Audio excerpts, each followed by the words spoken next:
My name is Gordon Woodrow. I chair the Sunderland School Board, and I want to welcome you all here tonight. We don't have a moderator this year, so the first order of business will be to nominate a moderator. So Article 1, to elect a temporary moderator to serve for this meeting. I need a nomination. Bob Alexander. Oh, I'm sorry. Just state your name when you nominate. Phil Aaron, I nominate Peter Van. Okay, Peter's right here. Have a second? Peter Van Haverbeck. I'm Okay, just- yeah. Mark Hyde I'll seconds. second that. Okay, yeah, Mark Hyde seconded. I have a hearing problem. I'll let you borrow my hearing aid, Pete. Okay, any other nominations? Okay, hearing none, all in favor of Peter Van Vleck as temporary school moderator?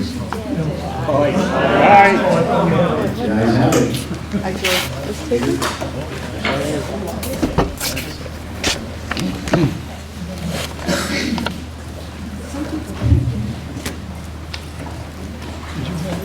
Welcome, thank you,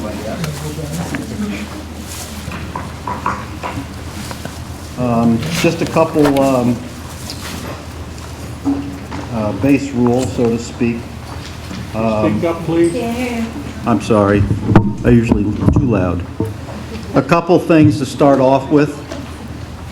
We'll follow Robert's Rules of Law, the 11th edition, if there comes any arisement of conflicts as to what's happening at the meeting.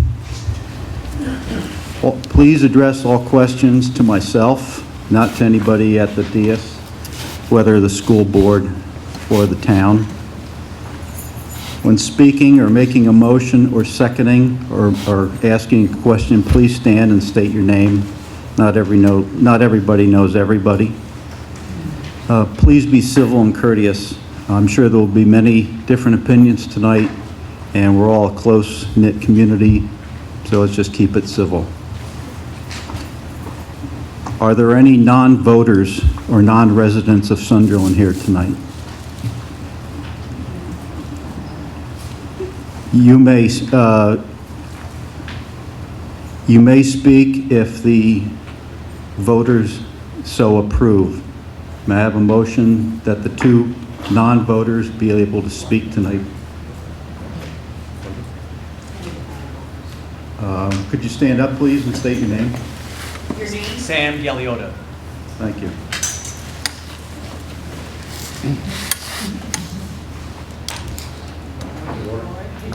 Yeah, point of order. I Yes. would like to suggest that if the people want to speak on a certain topic, that at the time they ask for permission to speak, and the voters agree or disagree at that time, rather than give them permission to join in the discussion for the entire meeting. Okay, I'll change what I just said. Those people that are non-voters that do wish to speak to a particular article or item will stand at that time and be approved or disapproved to speak. Do I hear positive approval? Yes? The ayes? So passed. Give me a little leeway. This is my first moderation, although I've done a few school board meetings.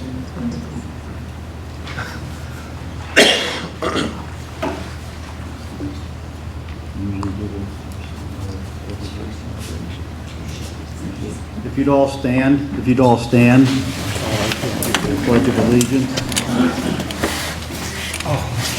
Over here.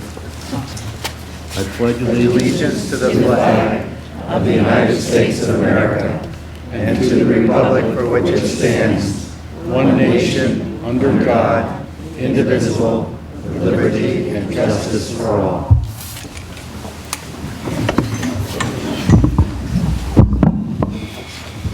Both the town and the school meeting were warned for 7 o'clock, so at this time, the town section of the meeting will be recessed and will convene immediately after the school meeting concludes.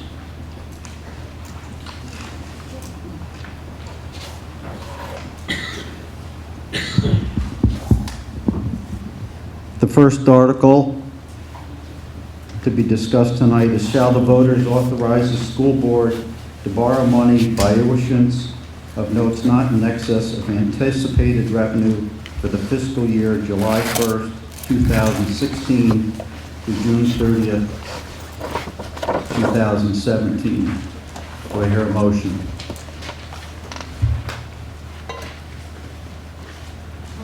So moved.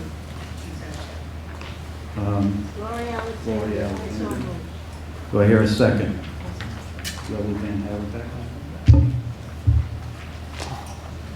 Gloria, you were the motion. Do you have anything to discuss or bring up to this article?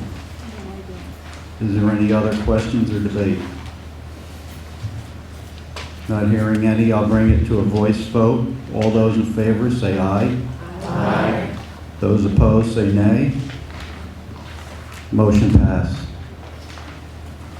Article 3, shall the voters appropriate $10,000 for the bus reserve fund? Do I hear a motion? Your name, please? Rakaya, can I ask a question? We need a second first. Marilyn Couture, second. I'm sorry, can you say your name again? Rakaya? The person. Couture, Marilyn Couture. Open for debate, please. So would that cover, general Sunderland school buses, or would it also cover Arlington buses, or just Sunderland? The $10,000 is a reserve fund that we use to build up money so that when we get time for a new bus, we'll have those revenues in hand. So it's like a savings account for building the bus, but it doesn't have anything to do with paying for Arlington buses. You want to add anything to that? May Melody Troy, the principal, speak to this matter? Yes. Yes. The reserve fund is for Sunderland busing. We do not contribute to the Arlington bus. Okay, I just wasn't sure because we share the same zip code. It's confusing. Yes. I just have a question. What happens to our reserve bus fund if, we have some ramifications from Act 46?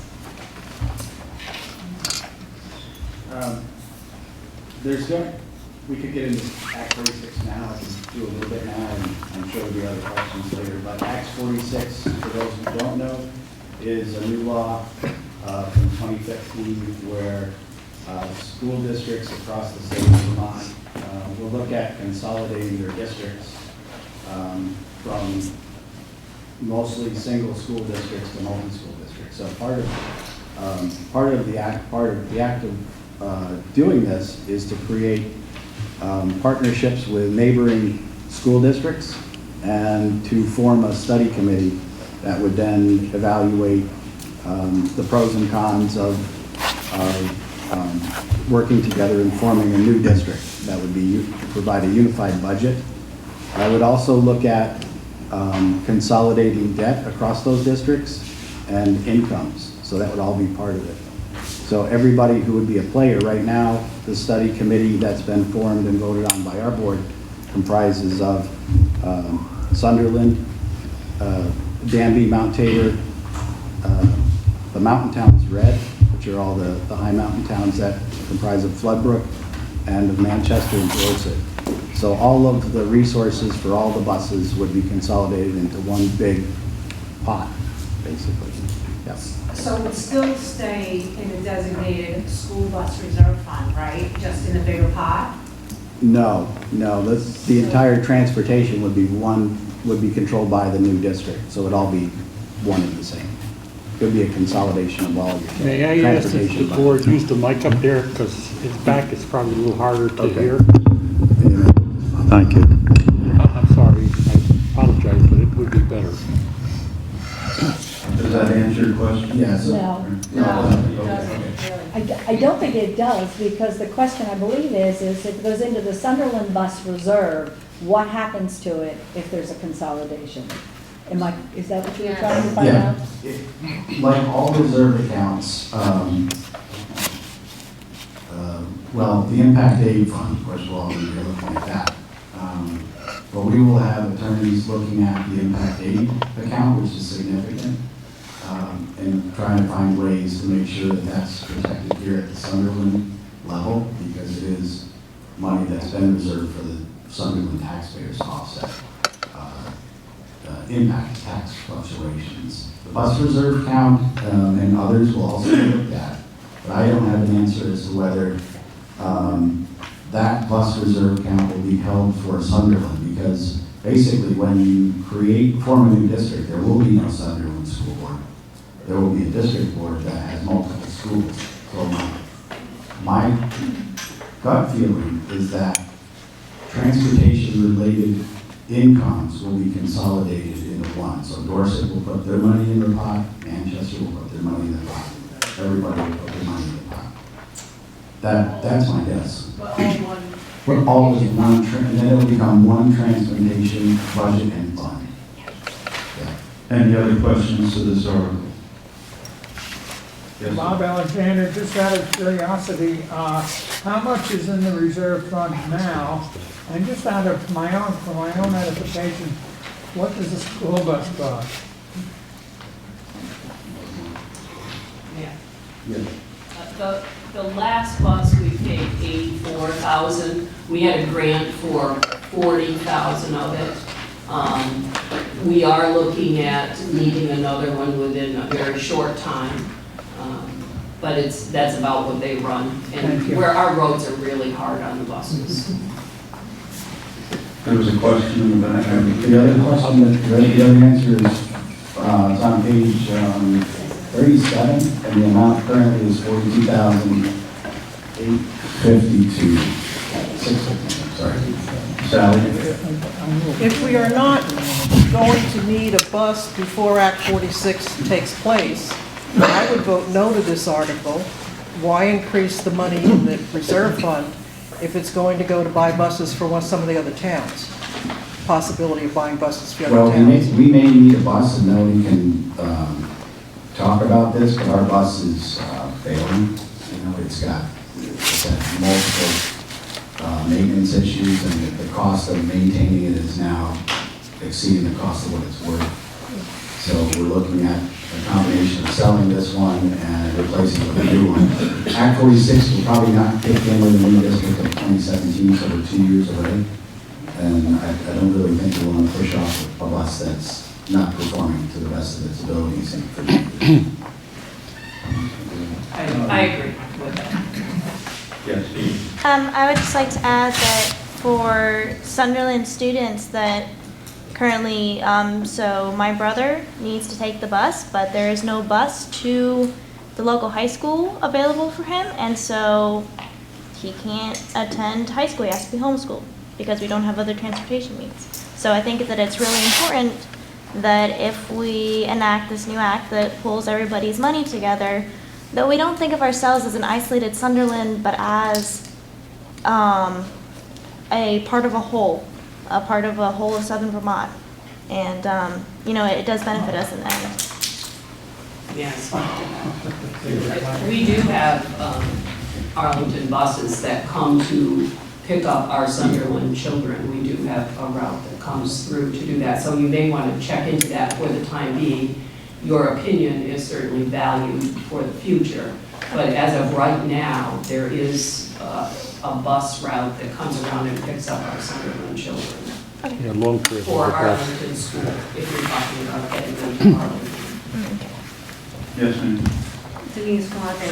I just have a question, wondering if the reserve fund can be used to rent a bus, if we're talking about 2 years, if we can rent a bus for 2 years, rather than buying a bus for $90,000 and losing our $90,000 asset to the pot.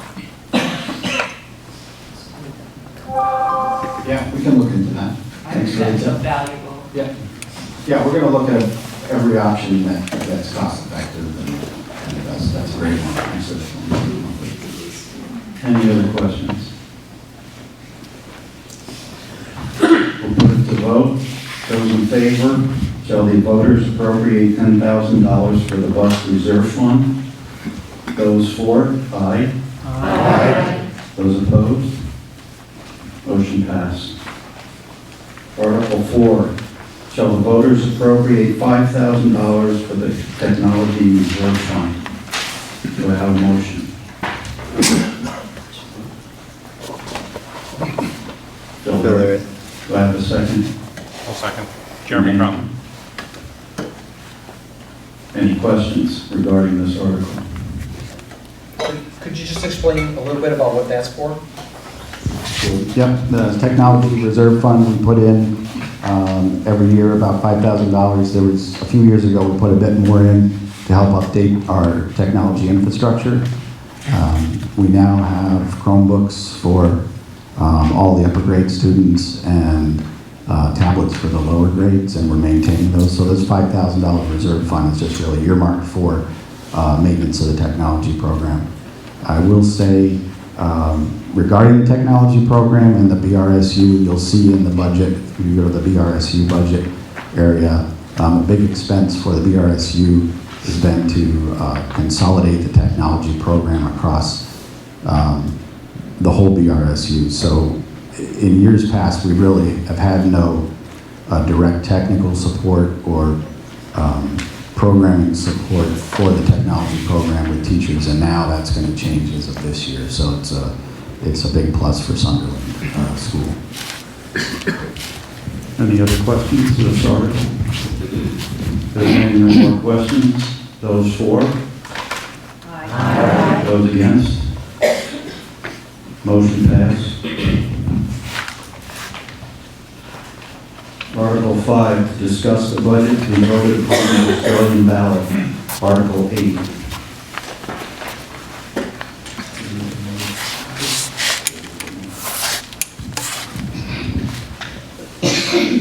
I'm going to adjust that, say we'll discuss Article 7 first, since it's in the proper order.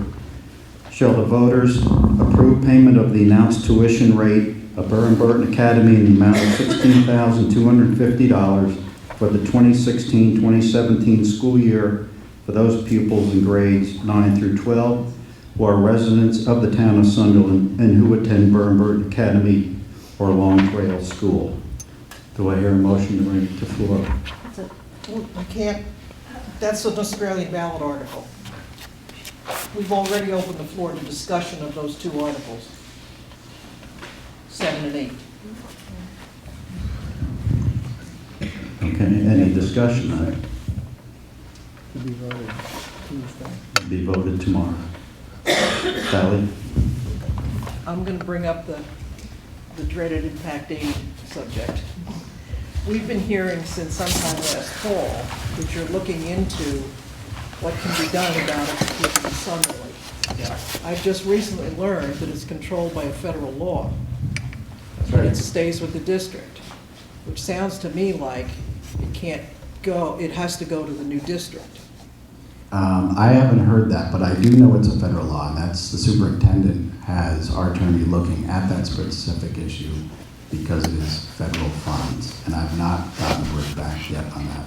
The Act 46 Merger Study Committee will have their own attorney as well on staff that will look across all of the merger districts at things like preserving locally raised funds specifically for local buildings or local districts. But if there is only going to be one budget for the new district, Right. how can the money stay in Sunderland? What I'm getting around to, and I know you've heard this before, is we should be spending it. We should be applying it to the budget. It's $1.5 million in it, or more. Yeah. We've got 2 years to do that. I understand there was some talk about starting a petition to, you should pardon the expression, force it into the budget for this coming fiscal year, Yeah. which means we could Well, do that sometime before June. It would have been good if you wanted to really use more of the impact aid to discuss this at town meeting or school board meetings in December when we were deliberating the budget. But I will say. But you know, we've all been asking about this for 6 months at least. Yeah. So it's Yeah, not like it's absolutely. news to the And board. I don't have a definitive answer from attorney where that money is going to go.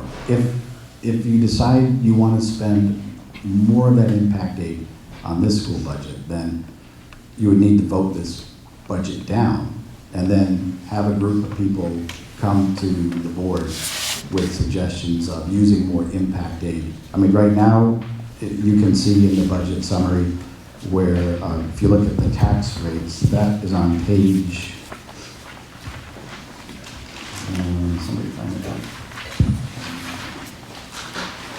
Oh, it's in the beginning.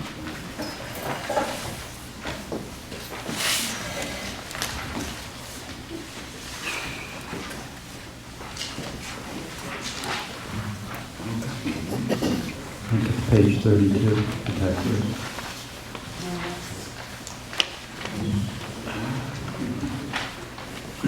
There we go. Page 32.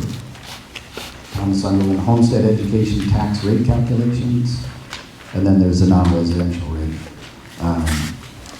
These numbers probably didn't change since the state has added new numbers, but we're going from basically $1.22 to $1.21. So we're dropping a penny in tax rate for you this year. If you wanted to drop lower to $1.15 or whatever it is you want to do, then that's something we ideally would have done in December. But if this budget goes down, then that's where we as a school board need feedback from the community on what you want to do with these funds. But if we were to hold a special school board meeting, special school meeting, this could be adjusted. No, because you're going to vote. Well, you'd have to vote it down. Tomorrow you'd have to vote the budget down to do it. Barring that, and someone else advised me here on whether this would be possible, after you vote on a budget, if we want to move more impact aid funds, I think I would really need to consult with the superintendent on whether we can do that after you vote on the budget. But it's something we can definitely look at. I mean, if there is interest in the town, I'm more than happy to look into this. Well, I think there's interest in the town not losing $1 million. Oh, absolutely. Absolutely. I mean, we're all 100% behind that. I'm not. I mean, we're going to lose this school as an asset. It's going to be owned by the new district. Yep. Probably. Can I offer this though, too? Even though we're going into this study committee, right? And which is also going to go up for a vote, right? So if by chance we enter into a study committee and Sunderland decides to not join with the larger group, which I think is entirely possible, if we do spend all of that money, then we put ourselves in a really tough spot going forward, especially considering that we're going to be hit with massive tax kickback because we're not joined with another larger district. So while I understand absolutely wanting to kick the taxes down and keep it in the town, I also don't feel like it would be advantageous to dump it prematurely, unknowing, not knowing for sure where we're going to go and what's going to happen. There is also, right now, we're in a study committee to join with the larger districts, Manchester, Dorset, Floodbrook, and Danby. However, there are other options still kicking around out there, joining with the K6 districts. I don't know that that's as feasible, but if it becomes a feasible thing that we end up studying and going forward with, we're going to be moving and merging with other districts that have significantly less funds, and we may find that we need that money to some capacity anyway. It's just, one of the things that I'm kicking around in that I don't feel secure putting it all towards taxes right yet, not knowing for sure what is happening with that 146. Kevin? Kevin? Kevin Keel. I do believe that last year at this meeting, it was brought up about using the impact aid money. For tax relief. So and we are using... To use some of it to cut costs. And we're using a considerable amount this year. We are. We could use a lot more. 343,000. Any other questions?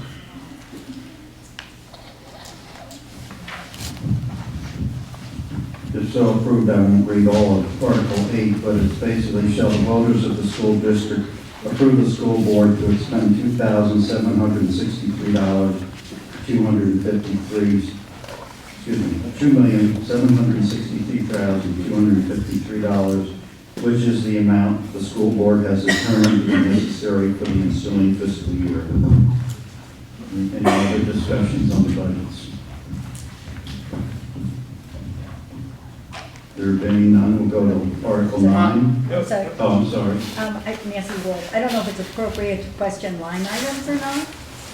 Okay, I guess I just don't understand the medical insurance going up 116% in special ed, which might come from the Bennington, and then I had circled it, and then it's 47% in your regular budget. Could you please tell us what page? I'm trying to find it. Here it is, page 38. Under elementary program instruction support, group medical is going up 45%. Most other places, it's going up between 8-10%, which is pretty typical, I think, for any group, but that just seems excessive. It's going from 95 this year to 137.9, the way I'm reading it. Yeah, it's going to go up that much, not with the addition of it. We've added extra staff in the budget, so that's why you're seeing an increase. Yeah, but salaries have only gone up 12%, so it's not like your salaries are, you're adding $44,000. So a couple staff people doesn't change your. Yeah, well, VHI is VHI is the current insurance provider for there, and there is increases in group health for all educators. It's something that has been a concern statewide, especially with Act 46, where they're looking at spending caps, and the cost of health care is rising, really kind of unsustainably statewide. So we're all kind of hit with that across the state. Okay, because under school administration, group medical insurance is only going up 7.8%. So that's on page 39 of the school administration. And I understand in schools particularly, I'm a school administrator was myself, so.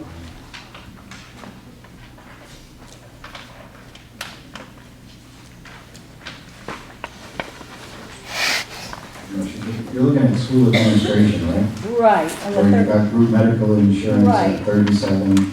Exactly, and 97. that's like 7.8%, which is not, that is Yeah, typical. I'm not sure if you just draw a straight percentage across these, whether it's going to make sense. Okay, obviously. I can get an answer for you, though. I don't have one right off the top of my head, unless somebody else does. Leslie, do you know? Why? She's doing a straight proportion on the percentages, but I'm not sure that's really how accurate it is.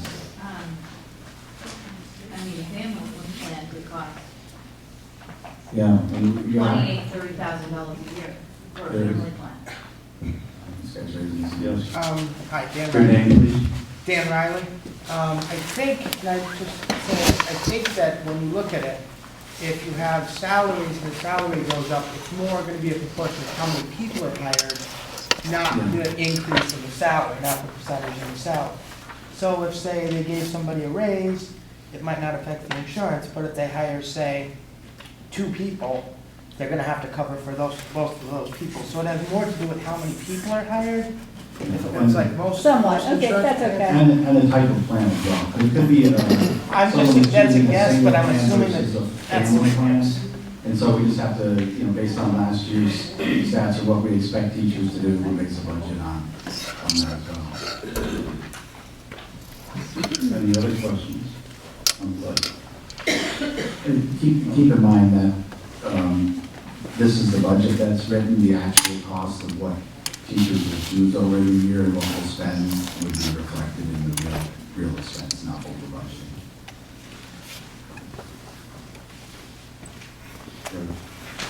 I had the sign-up sheet for people that was here, and I know they're not all on here. So when this part is adjourned for the thing, the ones up here at the desk. All right, whoever has not signed this, if they can sign it before they leave tonight. Thank you. Article 6, to transact any other business which may legally come before the meeting. Anything else? Questions, comments? There being none, I will, or, I'm sorry, does the school board have anything? I want to say one thing. This is my last meeting This is my last meeting as your school board chair and representative, and I want to thank you all for probably 10 years of really great growth and opportunity from what I saw when I stepped on the board and what the school looked like and what opportunities we had for kids to what we have today is really phenomenal. So I want to thank you for that. Thank you.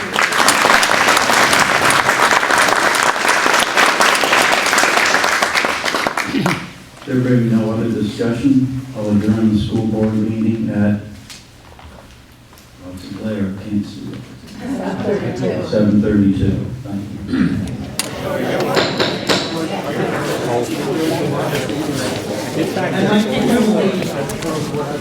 Annual Town of Sunderland Business Meeting to order at 7:40 p.m. Yes?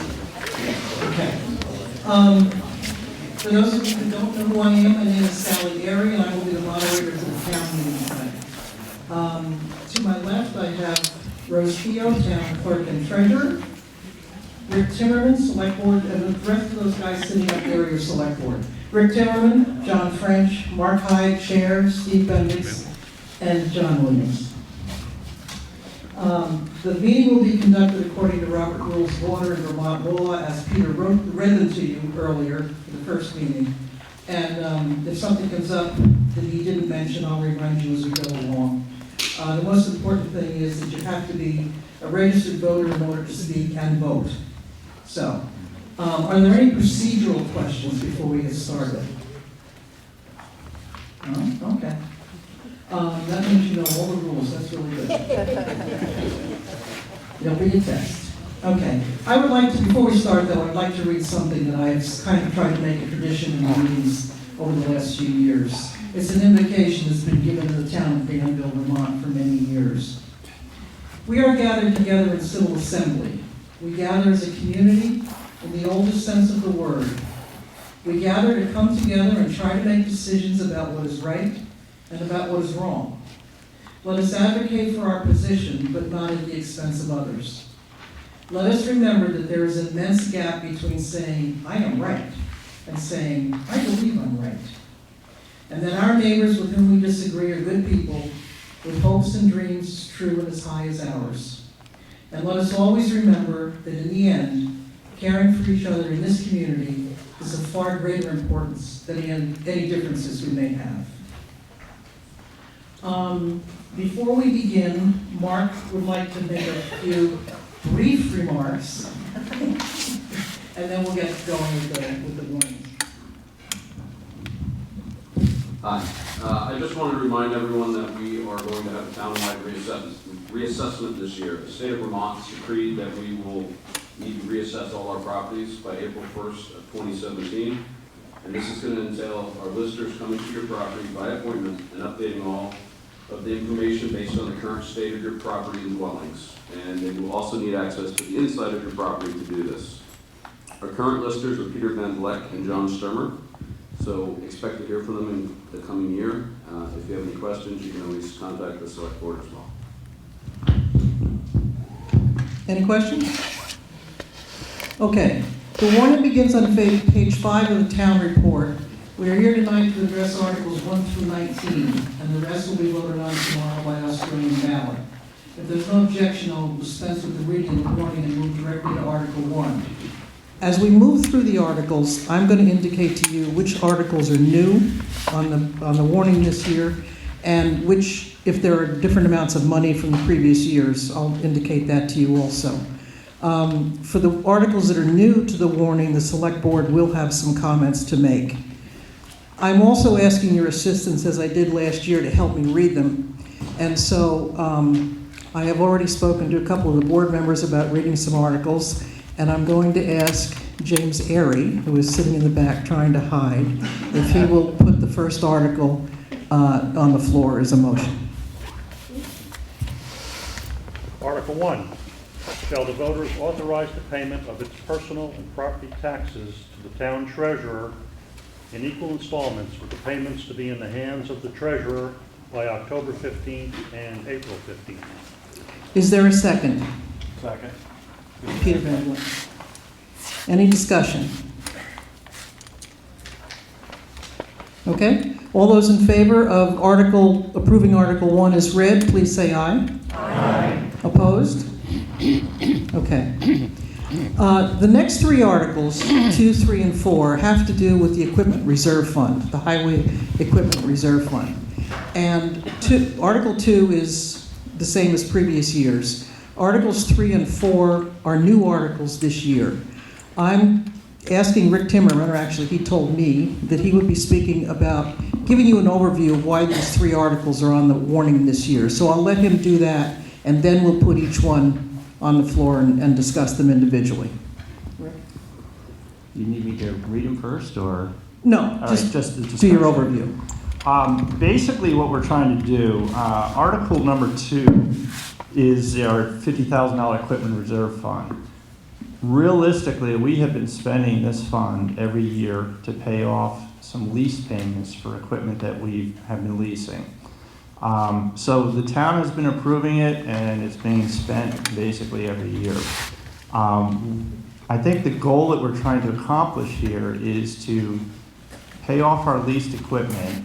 We're purchasing a new snowplow truck that we need, and then also start to actually build up a reserve fund. So skipping over to Article 3, the town has a National Forest account that has approximately $147,000 in it. The account was established to help offset taxes for the town payers. It's currently in a CD, earning roughly $2,500 to $3,000 a year that we apply to, is it the general fund? The general fund.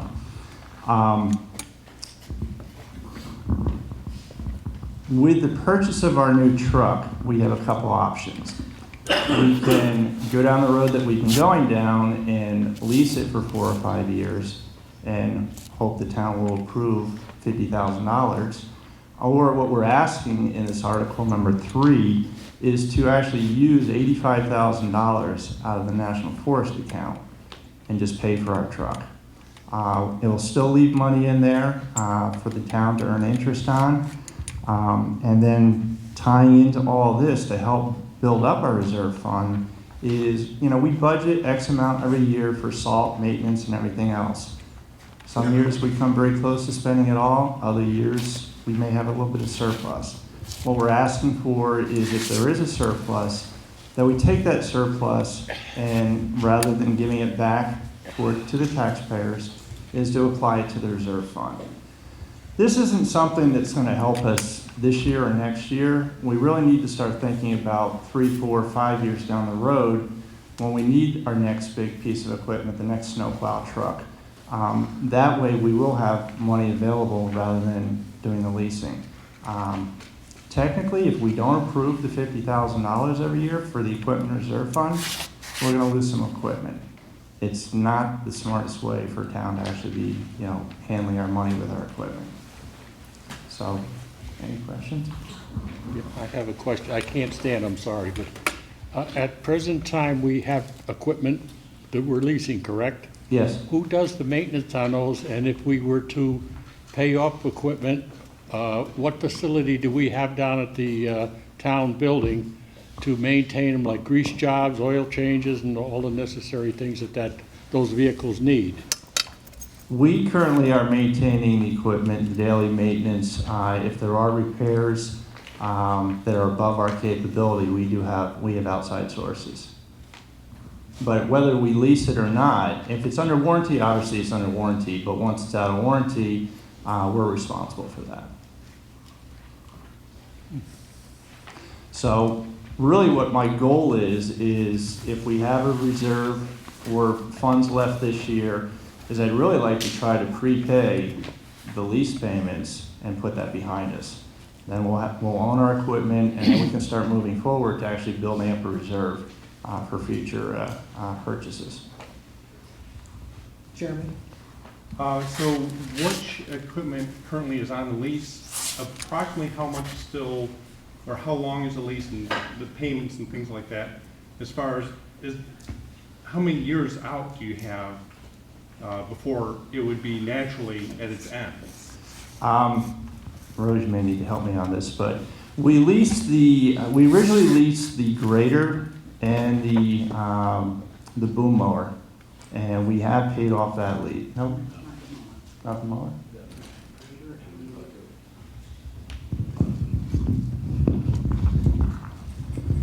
The mower was bought outright. We did not lease it. The grader was originally leased. We have one more payment on the grader. I believe that would be paid next fall. Is that accurate, Rose? I'm pretty certain it's next fall. We have one payment left. Right. The excavator that we bought this year, we only have one payment. Maybe Mark needs to speak. Okay, let Mark. Mark Johnson. The grader's paid for. And the one that has 4 payments on the excavator. And I believe that's, is it 21 or 24,000? 24,000. So, if I may. Go ahead, Jeremy. The $85,000 you're asking for, so that's completely separate. You're just looking to purchase a truck with that? Or are you looking to pay off a lease? No, that is to purchase the new truck. If the town does not agree with that, then we're gonna have to lease the new truck. So we're getting a new truck regardless? Okay.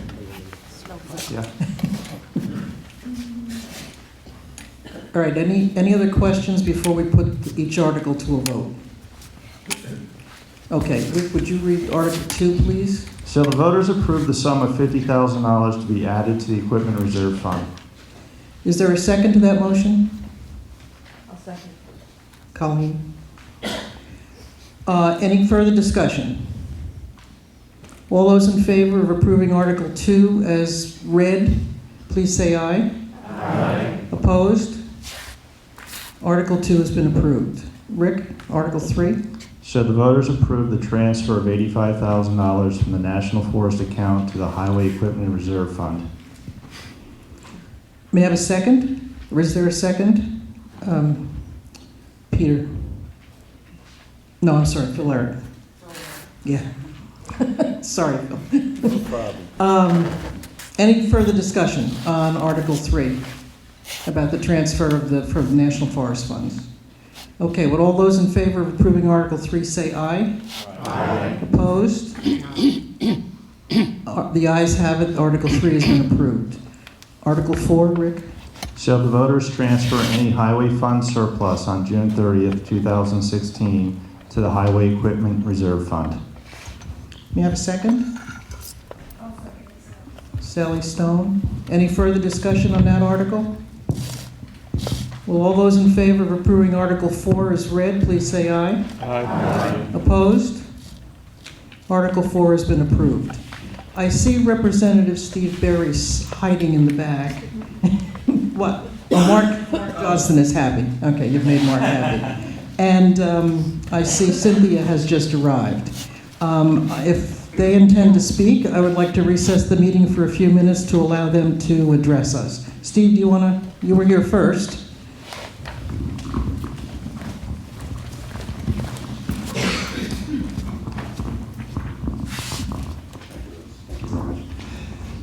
Cynthia and I are making the rounds. We just passed each other in Sunderland, in Sandgate, and are on our way to Arlington and then over to Manchester if they still have their school board meeting.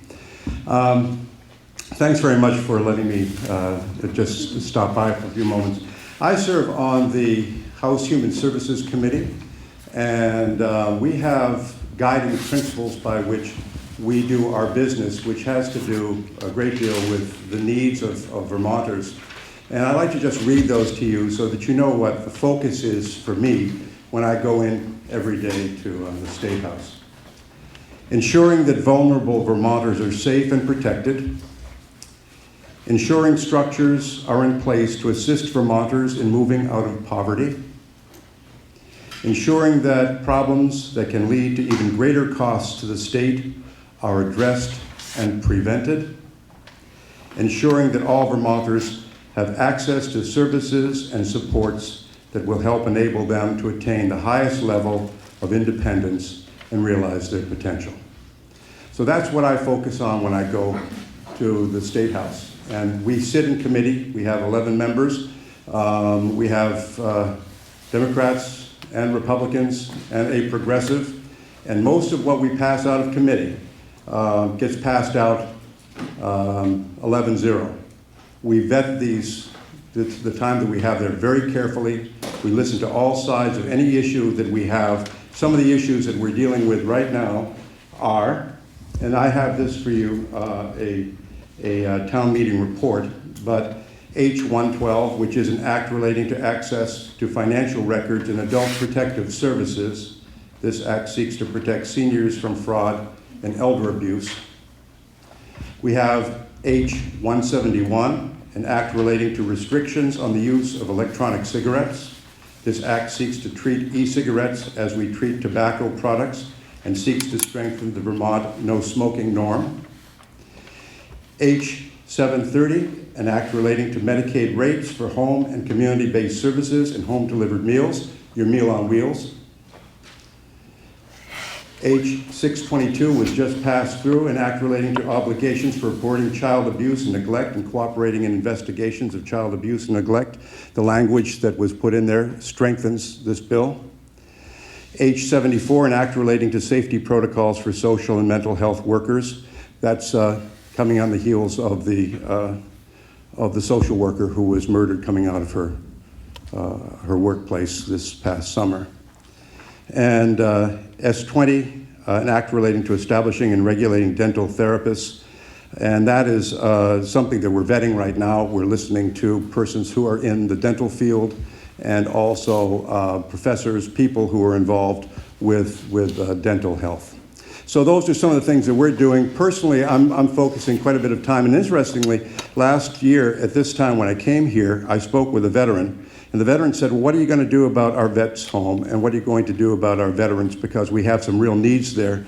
I looked into that. I spent a lot of time at the vets home this summer. And so I have a bill in right now for the veterans home, and that is to fund the veterans home for 2017. And I have a joint resolution that's now in appropriations. Actually, it's in one of the houses. It's going to be going from the House to the Senate, but right now what we're doing is we're looking at the possibility of switching the veterans home so the federal government pays its share. That Vermont taxpayers don't have to pay $5 to $6 million per year, but the costs are assumed by the federal government and they take better care of their veterans. And that's a real concern of mine. I have veterans that I'm working with in the State House, Vietnam vets mostly, and they support this. And so we're hoping that that there'll be a really good response from the House and then the Senate, and that'll go out to our congressional delegates down in Washington, D.C. to take it into the Congress so that the federal government can start paying more. We have $600 billion that are paid into the military.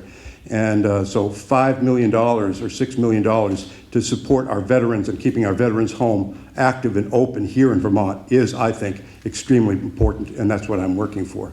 There's more information in here. There are many, many bills that are coming up. We have 73 on our board. You've only heard a few of them that we're looking at right now, but across the board, there are many other things.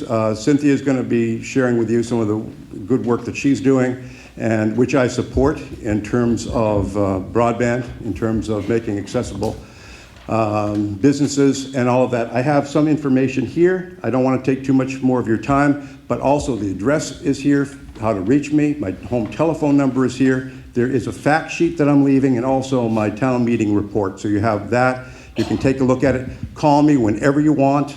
And please write to me if you have a need or a concern, and I'll do my very best to represent you as long as I'm there.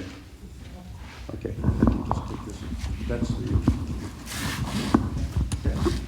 Can we ask you a question? Sure. Mike DeMondo, I was the one who brought up last year about the veterans. And this year, there's a House Bill, 806. Cynthia also knows about this. I've spoken to her about it, and that was introduced by the representative from Fairhaven, Mr. Canfield, and it's in subject to military taxation and the Office of Veterans Affairs, adding a service officer. I don't know if you know anything about this. I really can't speak to that. I'm not aware of what he's asking for. Okay, and the other thing was the other two things I have is one is that the Vermont Veterans Home, which I'm glad you're pushing that or doing what you can to support that. And another one is that the state is still number 46 out of 50 states for veterans. In other words, we don't get crap. In other words, is there anything that we can do to help them more? One of the things is with the post-traumatic stress disorder clinic, there's conversation about that with me and a couple of other, well, I'm not a veteran, but with some veterans in the House about what to do with particularly the persons coming back who are going to be in need of service. And so we are having those conversations right now, but I'm not sure that there's any bill that's going on. There is talk, however, at the Veterans Home about the possibility of opening that up for some other venues, like a clinic, perhaps, for post-traumatic stress disorder, and how to use more utilization of the Veterans Home properties. So there are conversations like that, but this year I just focused on the bill to get this passed through, and also on the resolution to have the federal government assume more responsibility for the state of Vermont. Thank you. Thank you. You're welcome. Anything else? Please call me if you need anything, if I can be helpful. Thanks so much.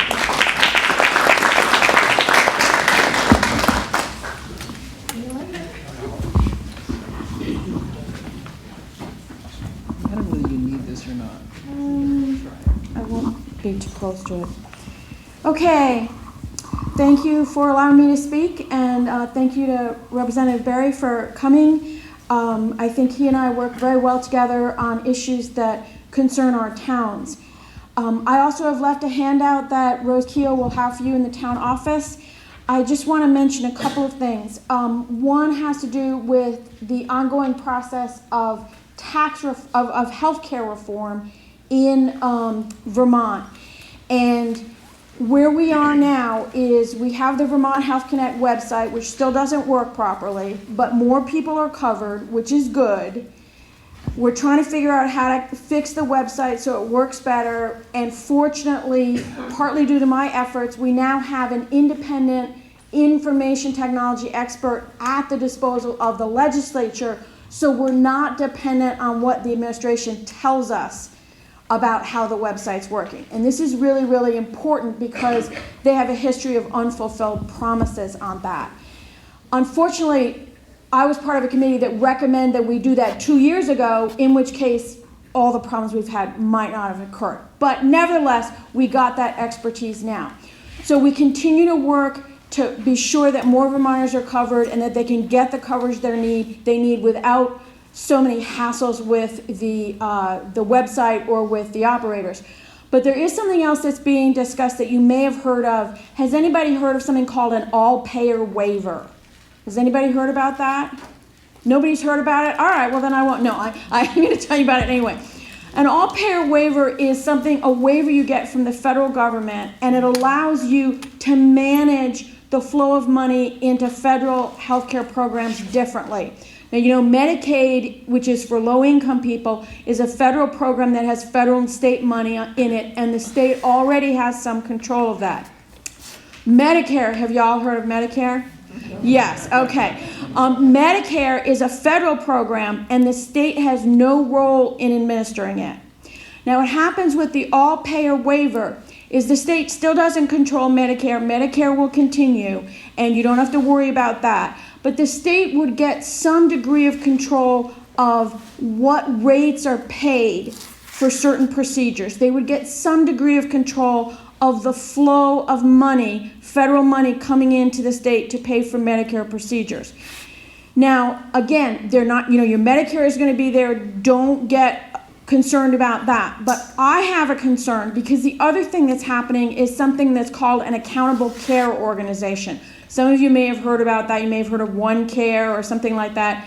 This is really when a whole bunch of providers get together, including the hospitals, and they really get like a budget to take care of all the patients in their area. And then they have to live within that budget. So if they spend less, they get to keep the extra. If they spend more, they lose money. That's part of what goes with this all-payer waiver. And I have some concern about that because I don't think we have strong enough protections to make sure that patients' rights are protected and that independent doctors who want to continue to practice separately from hospitals have enough protection. Because this is going to be a huge concentration of power. You're not just going to have the state and the hospitals, you're going to have them all together. And the insurance companies, it's a huge concentration of power. And the risk of extra costs of care, that doesn't go away. But the insurance company is no longer bearing it. They're trying to shift it onto the doctor, and the doctor might shift it onto the patient.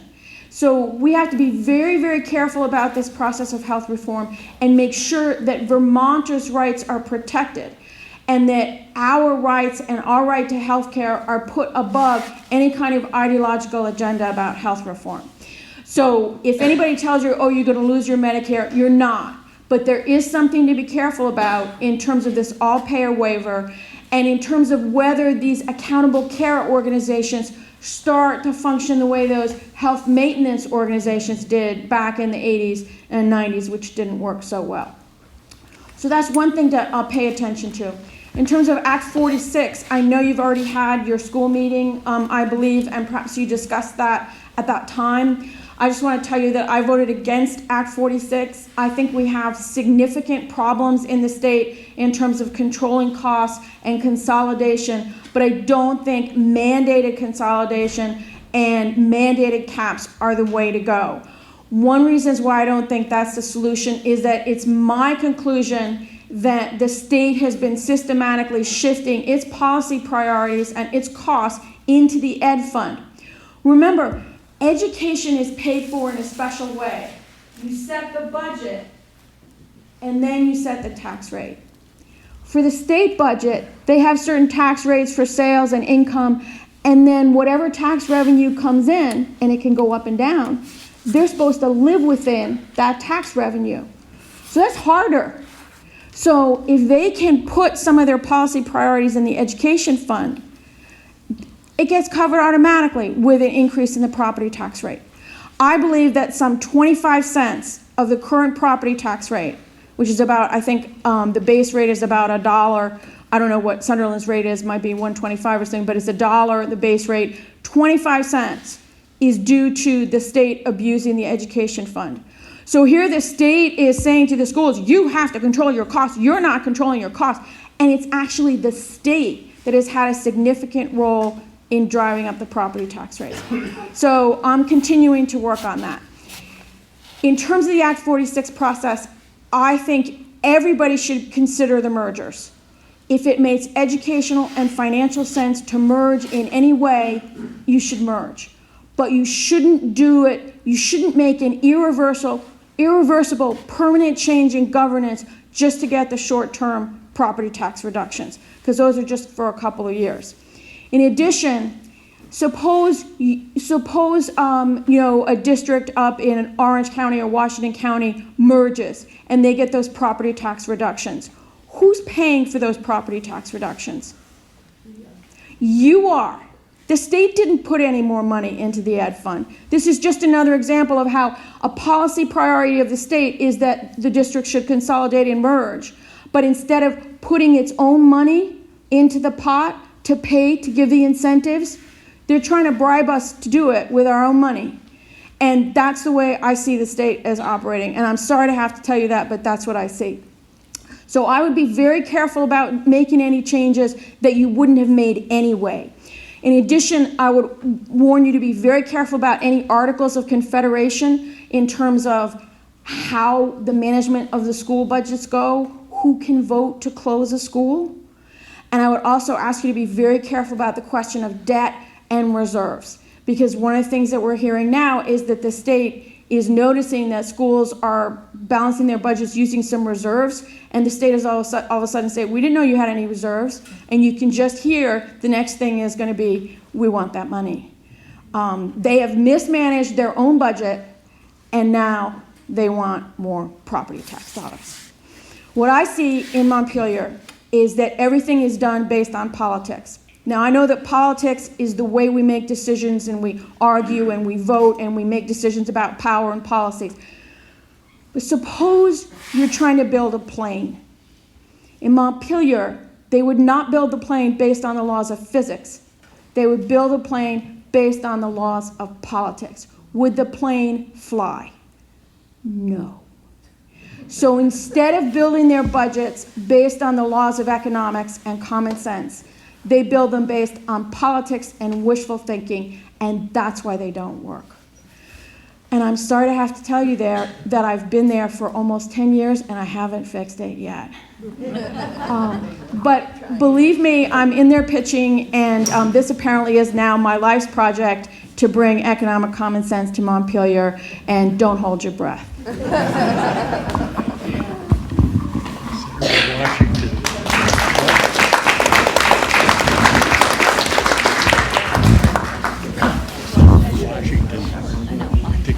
Oh, Cynthia, you'll, thank you. Are you ready to answer some questions? Anybody have any questions for Cynthia? Mary? I know I asked you this when we were alone, but I think it's important that everyone hear it. First, my opinion was that I don't feel that the law of Act 46, where it demands that other districts take on debt from other school districts, I don't feel that's legal.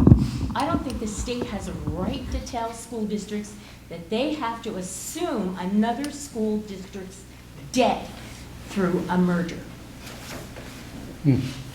I think that's a very good question, and I think it could be tested in court. I can tell you that someone in the state of Vermont has actually already filed a complaint with the Justice Department in Washington, claiming that Act 46 constitutes coercion and intimidation of voters because of the way it offers these tax incentives, and it says you're not going to get them if you don't do it right away, and if you don't do this, we'll take that. And I don't know where that's going to go. Apparently the Justice Department is investigating it, but I think it's very interesting, and I think your point is interesting, and I know the ACLU has been interested in some of the mandates inside Act 46. I believe that there's already been mechanisms like when, when certain supervisory unions or other kinds of consolidations happen, they've dealt with questions of debt to some extent. I know that that was an issue with North Bennington when they were going independent. I have no answer for you. I think this is just one of many problems with Act 46. I will try to, they're studying this issue again now. As we were saying earlier, in Montpelier, just as in Washington, they pass things and then they try to figure out what they did and why they did it. So I think this is one of many of the issues, but I think you should definitely pay attention to the reserves and the debt. Whoever you're merging with, are you going to take on a share of their debt? We've already seen a tendency for this centralization where there are more and more of the costs are at the supervisory union. Sometimes towns end up paying for other towns' costs. So it benefits some towns. I mean, this is happening with Arlington and Sandgate because costs got shifted, some of the costs got shifted to the supervisory union. Sandgate ended up paying some of Arlington's costs because Arlington, it just, there's just weird things going on, and it's unpredictable who it hurts and who it helps. So I'll try to find out more about that, but there might be a legal case there. And the second question was that our friends and legislators in Montpelier, and you're probably not part of this little group, judging by your presentation, I know you're not part of this group, that they're considering an additional educational tax. The platform in which Act 46 was released by our Representative Olson, I believe, I can't remember Alice's last name from Shaftesbury. Miller. Alice Miller, as well as Shap Smith, presented a presentation on Act 46. And one of the biggest plugs was, you're going to save so much money. Well, if we're going to save so much money, why are they thinking of adding an educational tax? It doesn't make any sense. An asset tax. Right. I'm It doesn't not make aware- any sense at all. Yeah, I'm not aware of this asset tax question. I am aware of a proposal that would say that everybody pays based on their income, in terms of homestead. So in other words, right now, some people below a certain level pay based on income, and above a certain level of income, you pay based on your property value. There is a proposal that everybody should pay based on income, and that would allow all the rates to go down, and it would shift the burden around in unpredictable ways. I can't remember if there was something about assets in there, or if there's a whole separate proposal. I wouldn't put anything past anybody, because they're always coming up with new taxes. They never do the tax reform they should do. They just layer new taxes on it. So I will try to find out more about that, and is that really under consideration? But it shouldn't be. There's enough money in this system. There's enough money in it. There's more than enough money in our system. The problem is, I think it's been exploited and misallocated, mostly by the state. It's not like school districts don't have a lot of responsibilities, but I think the state has not done a good job on this. Thank you. But I'll get back to you on that. Yeah. Where do you stand, and do you know of any resolution to the conflict between school choice that's written into Act 46, where, you know, Act 46 can't take away school choice if you already have choice. However, if we merge with another district that has, for example, 7th and 8th grade or something like that, then we would have to go to that school, which would be taking away choice. That's right, but you'd be doing it voluntarily. See, this is where the state is being like the Godfather. They're making you an offer you can't refuse. You know, it's like they're saying, we're not getting rid of your choice. You're choosing to do it, but you're choosing to do it because of the constraints that they put on you and the way they limit your freedom. And I don't think that's right. So I voted against Act 46. The choice is just another of many issues. There is a bill about preserving school choice, but you really have to change the way that they're allowing the merger, because if it has to be like with like, then in order for Sunderland to merge with anybody, your school choice has to change, because you don't have a nearby partner, you know, that's got exactly what you have. And that might be worth doing. It isn't that you shouldn't look at that. But I think that it would be better if they changed the merger rules so that you could have more flexible combinations, so it might be possible for Sunderland to merge with one of its neighbors and still have different degrees of school choice. That would be my preference. And we are going to have education bills. There may be room for amendments, and we might be able to loosen that up. Melanie? Regarding that school choice thing, it's my understanding that the reason that it has to happen that way is because it's unconstitutional, basically, to merge districts that have different choice structures, in that it creates an equitable opportunity, right? So when you have a K-6 merged with a K-8, you can't offer some kids in the same district choice and not others. Right. So that is the way that I understand it's getting. No, and I think that's a good explanation, but I think that's a reason not to mandate the mergers and have them be voluntary. Right, and I think the same pushback is happening, as Mary was saying, with the taking of debt. Again, that's voluntary. If we vote to merge with someone that has debt, we're voting to take on the debt. Right. It's not, they're not looking at it as a force. At least that's what I've been told. Right. And I agree with probably 95% of what you said about Act 46. I'm just, you know, the pushback that I've been getting is this is, like you said, voluntary. If your town votes for it, then they're agreeing to take on all of these structures. Right, but if my arm is up behind my back, is it really, really voluntary? Right. And that's, that's the problem. And I think, to me, what has happened is things have been turned on their head. I think that instead of this constant push of consolidation and centralization, they should be pushing more power and control and decision-making down to the level of the community, where you know how to do what's best for your children, your community. It's not that you don't need state guidance or frameworks or goals or standards, but I think they've been misled by this ideological belief that the centralization is going to save all this money and it'll just give them more control of things. And that's not necessarily my goal, because I don't have a lot of faith that centralized bureaucrats are going to know what's best for individual communities. And I continually feel the need to remind members of state government that these towns existed. They were chartered in 1761. They existed before the state of Vermont was even a twinkle in Ethan Allen's eye. We were here before the state of Vermont. And I think the state has over-exercised its rights to tell us what to do without taking its responsibility. And that's not acceptable. So I would urge you to be aggressive in asserting your rights. You still need to fulfill your responsibilities, but assert your rights against this kind of mandated consolidation. It's not that it shouldn't be done wherever it makes sense. It should. But I share Mary's thought that I think there may be some unconstitutional or illegal aspects to this act. And I'll try to find out more about that, the debt asset question. Well, I want to let you guys get on with your meeting. Rose has my handouts. I'm in the phone book. Give me a call anytime. And thank you so much for giving me a chance to speak and for coming to town meeting. Thank you.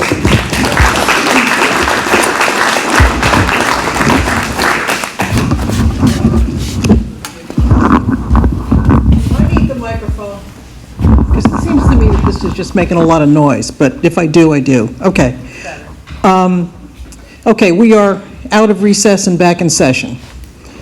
And we're on Article 5. Article 5 has been on the warning in past years. Would somebody volunteer, please, to put it on the floor as a motion? Jeremy? Just read it, please. Shall voters approve the sum of $50,000 to be added to the paving reserve fund? A second? I'll second. Rose Stone.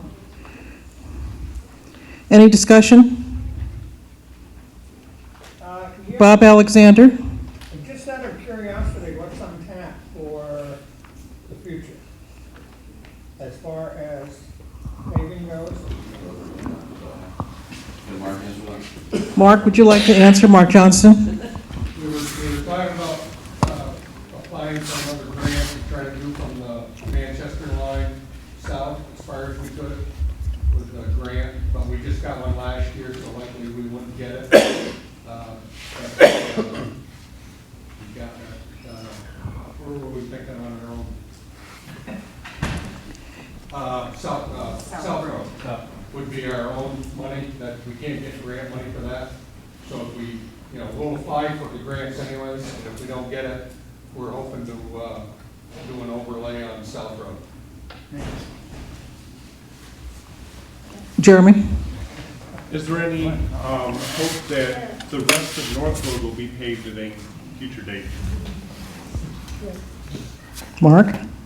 Not at our current paving amount. We want to double that, maybe. We accept amendments. Any other questions? Discussion? Well, all those in favor of approving Article 5, $50,000 to the Paving Reserve Fund, please say aye.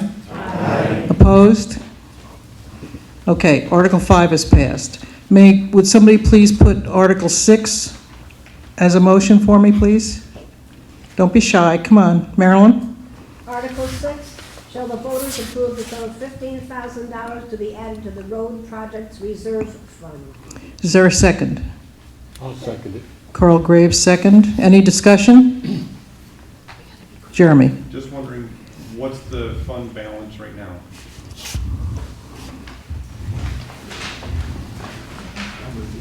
They're checking. Well, you don't really know.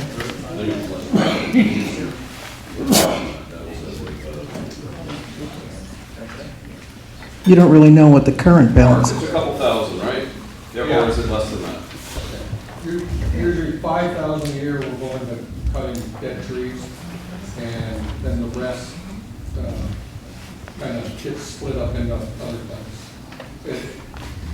When we made that special reserve fund, it was a combination of a bunch of, they call it, the old day was called Class 2 projects, and this project and that project. And basically, we just put it into one fund. So it'd be like last year, we used some of that money to help put new gravel on Kelly Stand, do some upgrades up there above where the work was done. and things like that. This is still an operating fund, okay. Any other discussion, questions? All those in favor of approving Article 6 as read, 15,000 to the Road Projects Reserve Fund, please say aye. Aye. Opposed? Article 6 is approved. Article 7, would somebody please put it as a motion? Lily? Article 7, shall the voters approve the sum of $5,000 to be added to the State Town Bridge Co-op Reserve Fund? Second? Second. Gloria Alexander. Any discussion? That, by the way, is not a new article. I forgot to say that. Okay, if there's no discussion, will all those in favor of approving Article 7, $5,000 to the State Town Bridge Co-op Reserve Fund, please say aye. Aye. Opposed? Okay. Article 8. May I have someone put that as a motion? Colleen? Article 8, shall the voters approve the sum of $1,500 to be added to the guardrail reserve fund? Second? Sally Stone, second. Any discussion? Questions? All those in favor of approving Article 8, $1,500 to the Guardrail Reserve Fund, please say aye.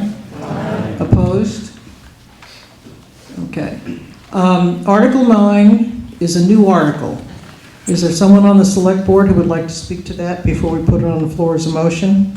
Or should we put it on and then have them ask questions? Let's do it that way. Would somebody put it on the floor as a motion? Jim? Harry. Article 9, shall the voters establish the Select Board annual salaries at $1,500 for each of the 4 members and at $2,000 for the chairman, beginning with the 2016-2017 fiscal year budget. Is there a second? Marie Litowinski. Is there any discussion? You may speak, board members. Does anybody have any questions? I don't know if I want to, if no one has any questions. Mary? Why did you increase your salaries? We did earlier in the year, we did a review of this position. In fact, we did this for a number of positions, comparing ourselves to towns of our size and towns that are neighbored us, just to see if there was some sort of consistency to see where we were on the scale, if we were high, were we low. We had, not to go off track, but there are some positions we've had trouble filling, and so we wanted to look at the salary to see if that was part of the problem. What we learned was that there's a lot of variance across the state and towns our size. But in general, for tonight, for this motion, it's just to bring us up a little bit more. And after having done this job for a year, it seemed to me to be the proper thing to do. He's not prejudiced or anything. Colleen? Well, I just want to comment that I think we're very fortunate to have a select board, and I think you guys we're getting off cheap, frankly, for the amount of work that you do it, so. Any other discussion? All right, well, all those in favor of approving Article 9, establishing new salaries for the Select Board at $1,500 for the members and $2,000 for the chair, beginning with 2016-17 fiscal year, please say aye. Aye. Opposed? Article 9 is approved. Article 10 is also a new article. May I have a motion to put it on the floor? Marilyn? Article 10, shall the town of Sunderland vote to exempt 4-H Camp Andwa, Inc. from taxation for 3 years to begin with the 2016-17 fiscal year? Is there a second? I'll do it again. Carl, a second. Any questions? Kelly. Obviously, there was, John Coleman, obviously there was some preparation for this by Camp Ondawa. Can the board explain what was presented and the reasons for it? This was not from the board. They petitioned to be on our warning, and that's why they're there. So anybody can bring anything to this meeting as a warrant article by getting a number of signatures from voters of the town.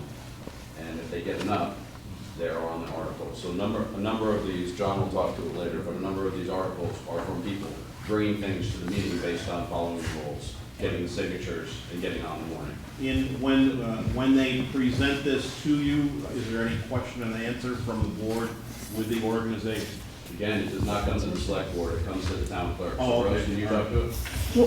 If you don't mind. Yeah, no, go ahead. Camp Ottawa has been tax exempt for quite some time in the town of Sunderland. We're only allowed to do it at a 3-year interval. So, 1 year I did not remind Camp Ottawa that their exemption was up, and, well, let's say this year, I did remind them. And they did the petition as requested by the select board for any organization to do it. I can tell you they have tried to become state tax exempt. Boys Club is, but they would not allow the Camp Ottawa to do that. So either they pay taxes or you, the voters, say they don't pay taxes. John? Yes. I've actually had a number of discussions with Rose on this, and at the risk of coming across like a bit of a Grinch, I realize it's a 4-H camp, and I realize the 4-H may do a lot of nice work, but it is a parcel of land in our town, and my vote, and again, I'm talking for myself here, I am not in favor of giving them a pass on the taxes. In the past, have they done any payments in lieu of taxes? What type of maintenance or services does the town have to provide to that? Okay. Did you hear that? The answer was nothing. Nothing. No access to roads? Deneen? I would just add that for many years, Camp Ottawa, that I know of anyway, since my kids have been little and around, have offered camps to the local kids and other kids that don't live in Sunderland, far below the cost of what it costs to send a kid to daycare for the week for working parents. And they offer sleepaway and they feed these kids, again, like I said, far below what it would cost anywhere else. I think it's a huge asset. I frankly am overstepping myself at this point, but do we have any idea what the value of their taxes are?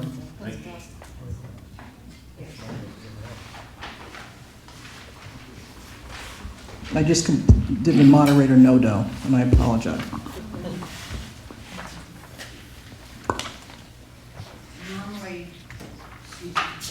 Normally their taxes would be $5,485.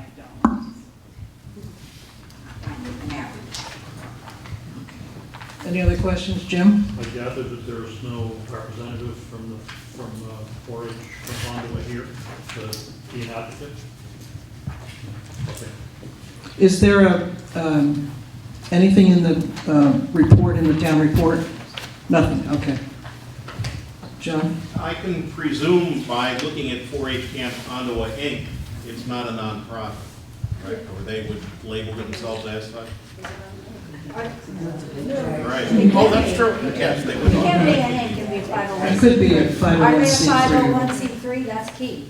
Yeah. They- So they would be a for-profit corporation? No, that's No. not necessarily No. correct, yes. No. I don't know. They tried to use it.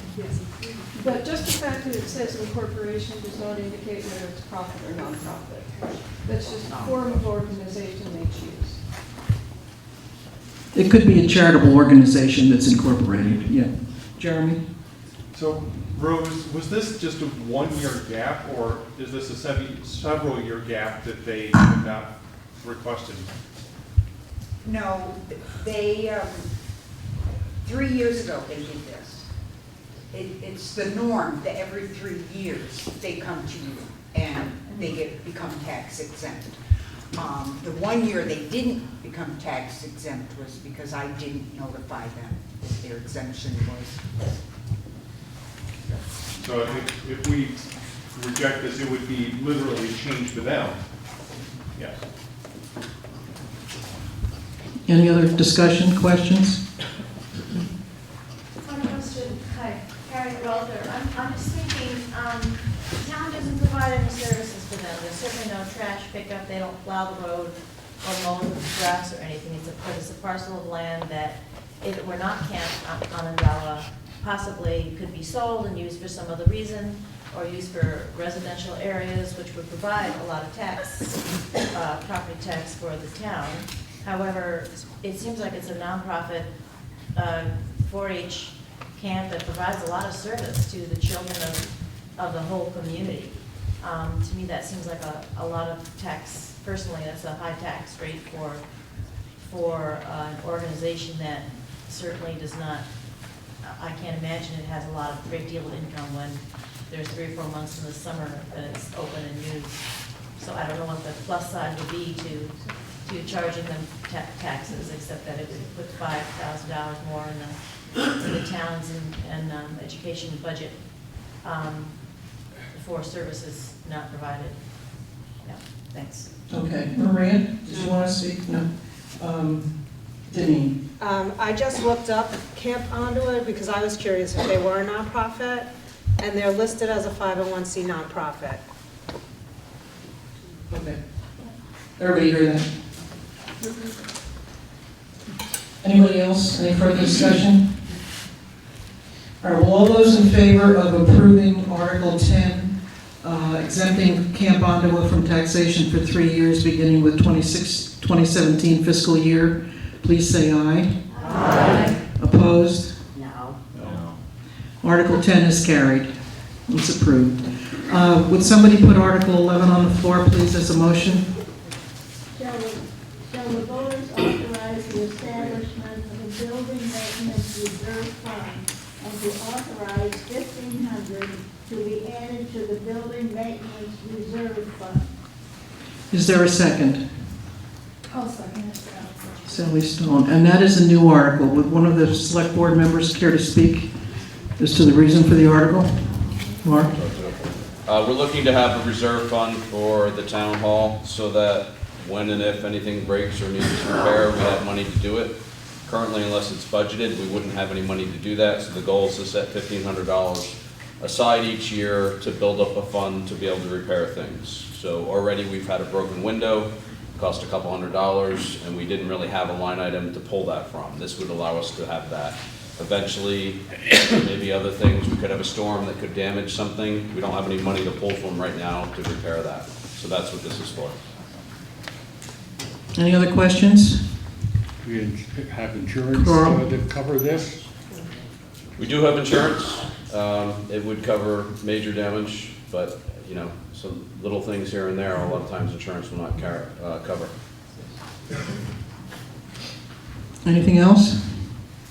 Would all those in favor of approving Article 11 to establish a building maintenance reserve fund with $1,500 in it, please say aye. Aye. Opposed? Article 11 is approved. Now the next number of articles, 12 through 17, all have to do with appropriations to various, for want of a better term, social service agencies in the area. And John Williams is going to give you an overview of what the board did with those articles, and then he's going to read each one and we'll vote on each one separately.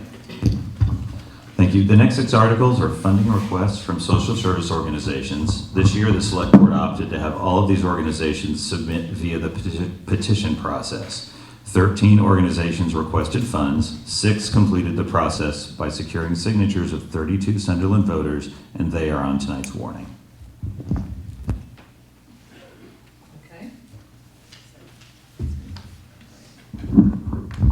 Okay.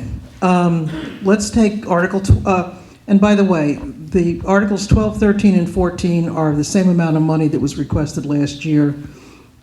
Article 15 is $500 more, and 16 is the same, and 17 is $350 more. And the article last year was defeated. Can I ask a question about this? Joe Zimmerman. So Article 13, I guess we'll get to it, but I was one of the people that had some petitions filled out, and I know, and I'm on the library Okay, board. if you're going to talk about the specific article, you can't do it right now. All right, John, would you put Article 12 on the floor, please? Article 12, shall the town of Sunderland vote to raise, appropriate, or expend the sum of $700 for the support of Arlington Area Child Care, Inc., Happy Days Preschool, to provide services to the town? Is there a second? Mr. Riley, I forget your first name. Dan Riley, second. Discussion? Allison. One, I almost have to laugh at the amount of $700 because it's so small. And many of these other organizations are asking for more. I would suggest that we up that to 1,000 and that maybe we not even have a process such as this for less than $1,000.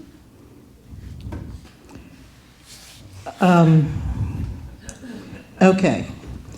Why would they want to ask for more money than? Wait a minute, Carl, you haven't been recognized. Shh. Well, I'm thinking. I'm sure they would be happy to have more money. There's Kevin. Go. You guys ought to really explain that a little bit more. You're sending out these petitions, making them do this for the reason of this right here. You know what I mean? Some of the history behind You guys had this, a novel if discussion. I can be recognized, some of the history behind this is that the board typically deals with requests for less than $1,000 in the past. So things like $700, the board would either say yes or no to. However, this year the board decided to take a blanket approach that we wanted all the organizations to get voters' approval to be able to be an article on our warning. To hopefully prove that there's actually people interested in the organization that actually want them to have an article to spend that kind of money. Do you have anything to add to that? Go ahead. If I may, the other big driver, and I was the one that got this forward, so you can blame me if you like, but every year at town meeting, all of these organizations that ask for money come up, and inevitably every year at town meeting, on a number of them, someone in town says, who is this organization? What do they do? I have never heard of them before. And we go through that discussion every year. By going through the petition process, these organizations had to go out into the town to the people to people who that should be supporting them or know of them in order to get the 32 signatures they needed to get to the floor.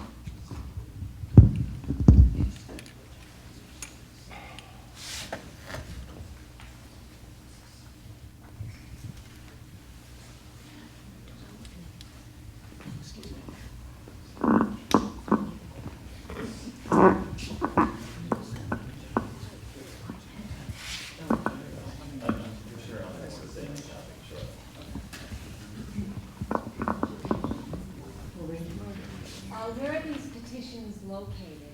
I mean, how do these organizations get the word out to the residents? Each organization that sent the select board a letter this year requesting funds received a letter back from me outlining the petition process and with a copy of the petition included, giving them instructions on what they needed to do to qualify for the ballot.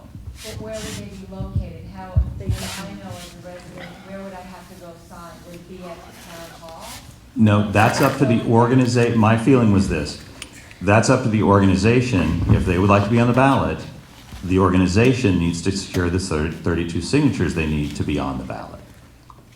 So if they're in Bennington, then they'd have to send us a mail. Well, and this would explain why 7 of the organizations chose not to follow the process, because they're from out of here. They didn't go through the process because they may not have, if they didn't have the organizational skills or the organization to find 32 Sunderland voters to get them on the ballot, then that was my question, is why are we approving this every year?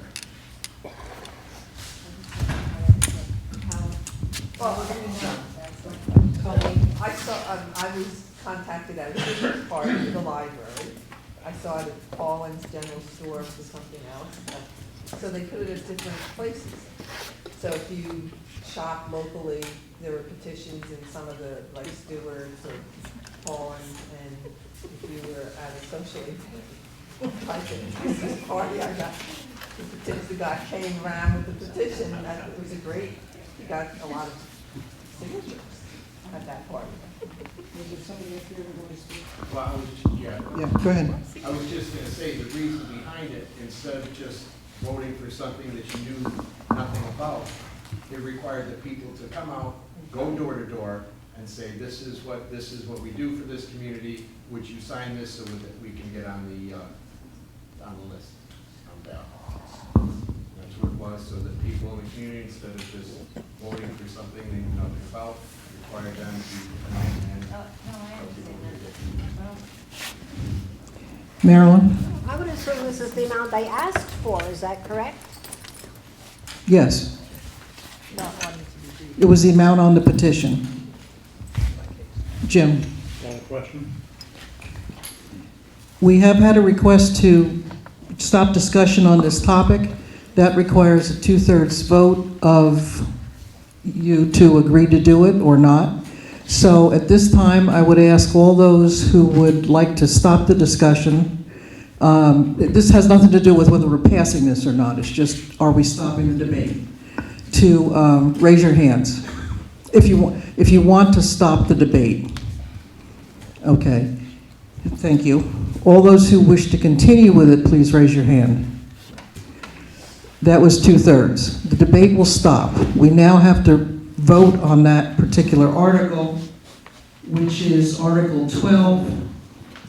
Town of Sunderland appropriates $700 for the support of the Arlington Area Child Care Incorporated Happy Days Play School. Will all those in favor of Article 12 please say aye? Aye. All those opposed? No. Madam Town Clerk, would you assist me? Okay. You have to ask you to raise your hands if you said aye. I'm going to have to count you.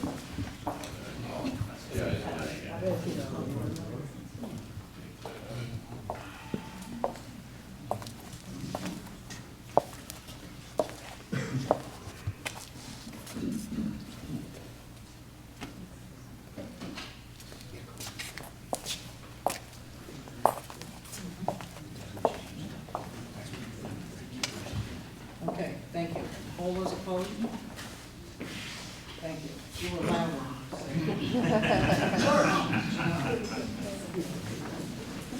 Okay, Article 12 has been approved.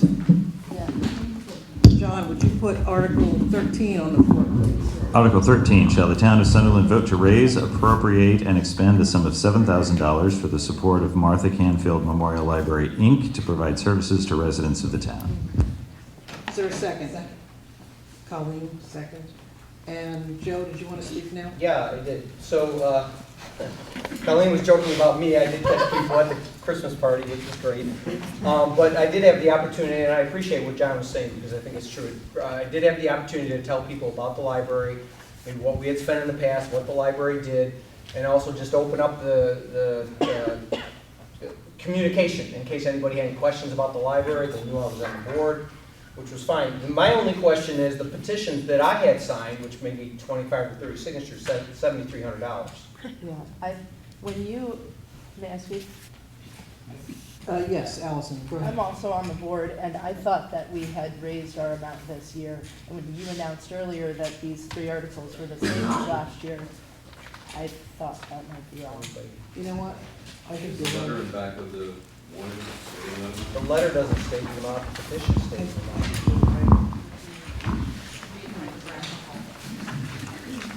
We don't have the petitions here, I assume.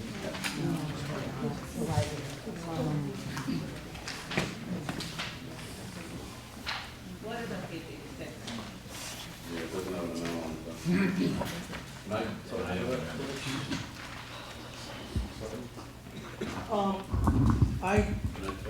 Yes, but I think they're right, because I handled some of the petitions. Yes. Remember in previous years, I don't know if you were here or not, but you do have the ability to change warrant articles. So you can vote it as is, you can vote it up, you can vote it down. I think that's a moderator's job to tell them how to handle this, okay? Thank you. Sorry, so. Jeremy? I propose that we modify this article to have $7,300 as the stated amount. Is there a second to that amendment? I second. Okay. I'm sorry, you're gonna have to tell me. We stopped the vote, we didn't vote on the main menu, on the main? Correct. Okay, we started to talk about it, all right. Will all those in favor of amending that article to $7,300, please say aye. Aye. Opposed? Okay, now we have to vote on the new amount. Will all those in favor of approving Article 13 with the amended amount of $7,300, please, for the support of the Martha Canfield Library, please say aye.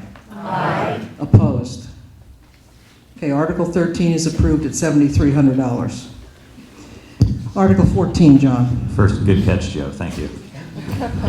Article 14, shall the town of Sunderland vote to raise, appropriate, and expend the sum of $1,000 for the support of Burdett Commons, Inc. to provide services to residents of the town? Second, Marie Lenowinski. Any discussion?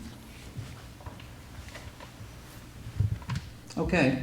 Will all those in favor of approving Article 14 to appropriate $1,000 for the support of Burdett Commons, please say aye. Aye. Opposed? Article 14 is approved. Article 15. And John. Shall the town of Sunderland vote to raise, appropriate, and expend the sum of $5,000 for the support of the Recreation Park of Arlington to provide services to residents of the town? May I have a second? Scott York. I will tell you, as I promised, that was $4,500 last year, so they have asked for an increase this year. Is there any discussion? Will all those in favor of approving Article 15, $5,000 to the Rec Park in Arlington, please say aye. Aye. Opposed? Article 15 is approved. Article 16, John? Article 16, shall the town of Sunderland vote to raise, appropriate, and expend the sum of $1,500 for the support of Arlington Community Public Health Nursing Service, Inc. to provide services to residents of the town? Second? Second for Alexander. Do you hear that? Yes. Okay. Is there any discussion on Article 16? Okay. Yes, John? Is that an entirely new request, or was that a level funding from last year? Did we approve that? I'm sorry, it's the level funding from last year, yes. Any further on that? Okay, all those in favor of approving Article 16, $1,500 to the Arlington Community Public Health Nursing, please say aye. Aye. Opposed? Thank you. Article 17. Article 17, shall the town of Sunderland vote to raise, appropriate, and expend the sum of $1,200 for the support of Arlington Community House to provide services to residents of the town? Second. Dan Riley. I will tell you that last year they asked for $850 and the article was defeated. Is there any discussion? Okay. All those in favor of approving Article 17, appropriating $1,200 to the Arlington Community House, please say aye. Aye. Opposed? No. Aha. I think the noes have it. Will all those who voted aye please raise your hand? Will all those who voted no please raise your hand? Come on. I think the noes have it too. Okay. Article 17 is defeated. Okay. I spy Representative Miller sitting there quietly. Did you come to just hang out, or would you like to say a few words? Whatever you'd like. I can do either equally as well.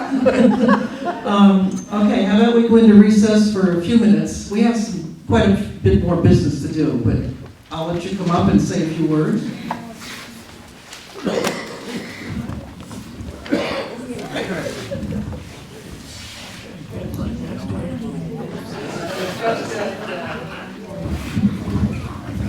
Jeff's very talented. He's sorry I'm late, but they didn't start until 7:30. And I want to thank Jeff.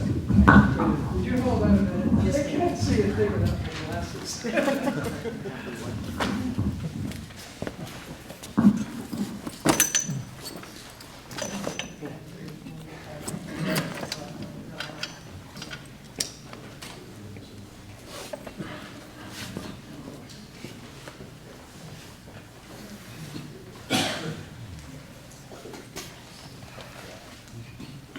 kind of like to hear from you about Act 46.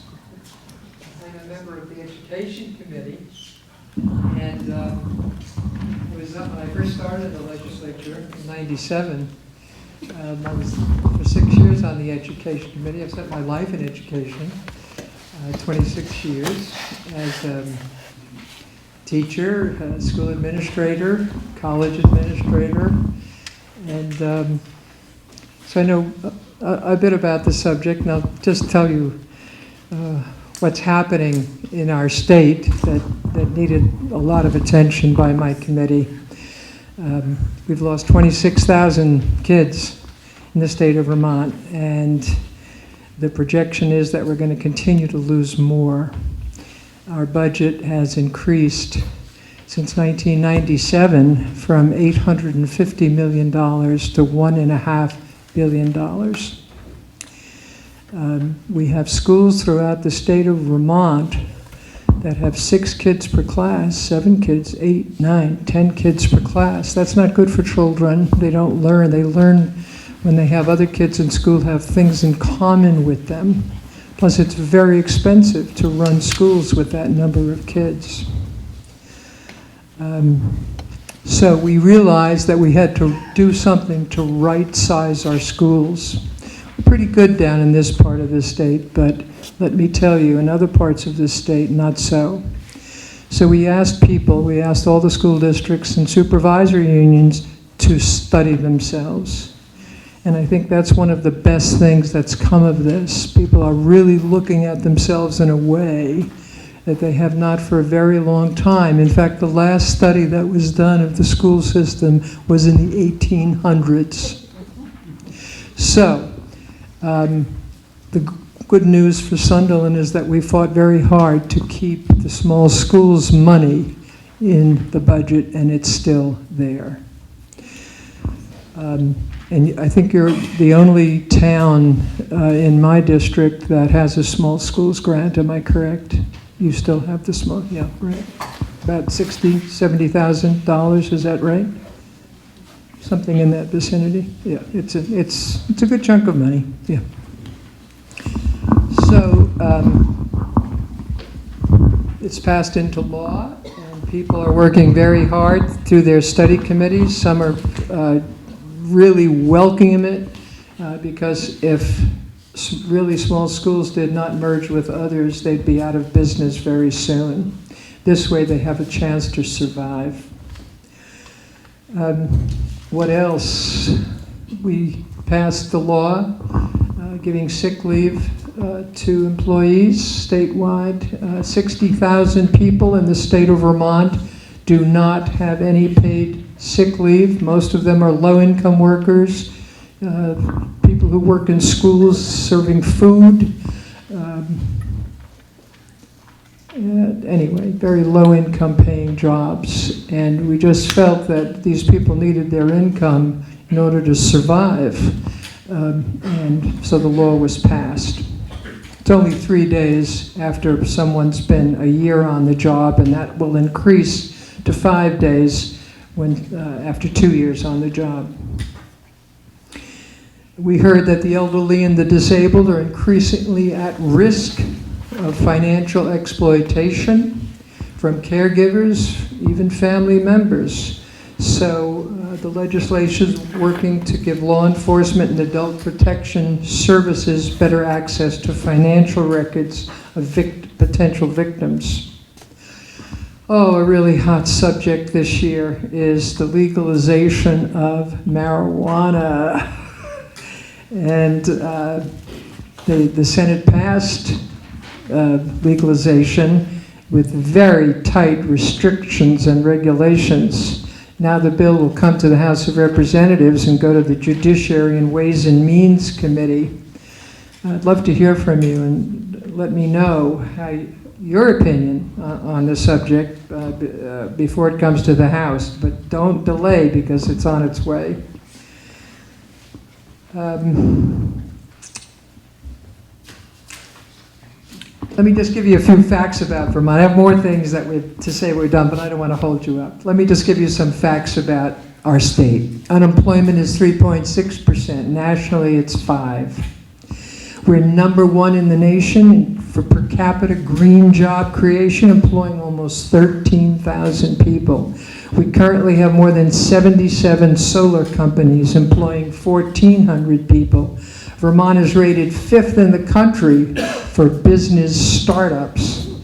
91.4% of our kids, actually people up to the age of 25, are high school graduates, one of the highest in the nation. But very few of those high school graduates are going on to college or other post-secondary education, and that's probably because it's so expensive. We're number 5, that's good, in obesity rates. We're number 3 in primary care physicians, and we're number 2 in the lowest infant mortality rate. We're the second healthiest state as ranked by the United Health Foundation. And finally, I'm happy to say that we are rated 5th as the happiest state in the United States. You want to tell us what the others are? What's your step on that? I want to know what the others are. Okay. Thank you, Alice. Okay, Article 18 is a new article on this, and it came, correct me if I'm wrong, but it came to us by petition. Yes? Okay. Is there somebody here who wants to speak to that article from the organization that's sponsoring it? No. Tammy? Well, all right, then let me put it on the floor first. I need somebody to put it on the floor as a motion. Jim? Article 18, shall the town vote to appropriate $2,000 for the support of the Manchester Chamber Partnership? Is there a second? Melanie? I'd like to know what it is. Well, yes, we're going to get to that. All right, Melanie seconded it. Okay. Is there any discussion? Bob? I happened to see something in, I think it was today's banner, regarding the Manchester Town Meeting, and they had appropriated $25,000 for the same benefit. In other words, bring tourists and business into the area. So in Sunderland, they're asking $2,000, but doesn't seem like very much. Tammy, do you want to speak to this, or you have a question? Tammy Moran, I'm not an official spokesperson for the Chamber of Commerce, but I do have information about what it is and why they're asking and timeline and things that might be helpful to people. Yes, please. So the Chamber conducted a 8-month study and went around to the community and asked what we needed in terms of economic development and what we needed from the Chamber. And what they discovered is that we need economic development and a regional approach to some of the things that are going on to attract business, to attract tourism. So essentially the Chamber is turning the organization into what's going to be called the partnership on July 1st. It really has a lot to do with economic development, and if you all saw this economic report that was conducted by, I think paid for perhaps by the legislature and conducted, it's the Southern Vermont Economic Report or something of that title. Wayne Granquist from Weston chaired it, and essentially what it found was that Bennington and Wyndham counties have not recovered from the recession. Urgent action required. So I think what the Chamber's trying to do is address this report. Yet another report to tell us that what we already knew, that things aren't going well. The money, the way that they've divided their request is based on the grand list, the town, I think I have, It's based on property values, population, all sorts of metrics, and yes, they've asked Manchester for 25,000 and Sunderland for 2,000, based on our demographics. The money's gonna go toward keeping the visitor center running 7 days a week, which fields thousands of inquiries from visitors. They're also hoping to hire an economic development professional to work on economic development issues for our 18-town region, and also hire a person to go out and do outreach to conventions and attract tourists through convention and visitors bureaus and that sort of thing. So I would encourage the town of Sunderland to participate in this process to approve the $2,000. We need to be involved in the future. We need to be involved in this process. So my vote is yes, and I hope you vote yes. I also support it. The financials of it have to do with mostly business putting money in. It's a couple $100,000 budget. They're only getting, I think, $75,000 from towns in the area, and that's going to ratchet up.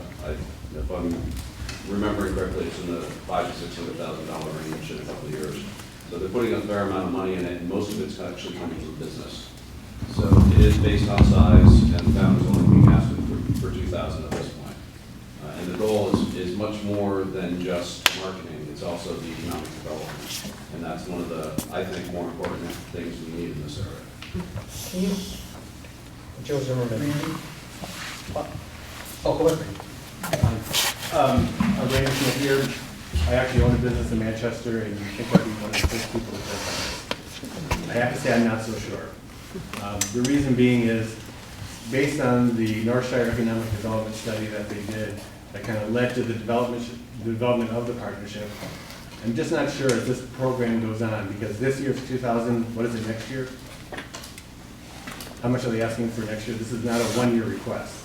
I don't have the big ones, so I can't tell you. The fact that they're not here says a lot.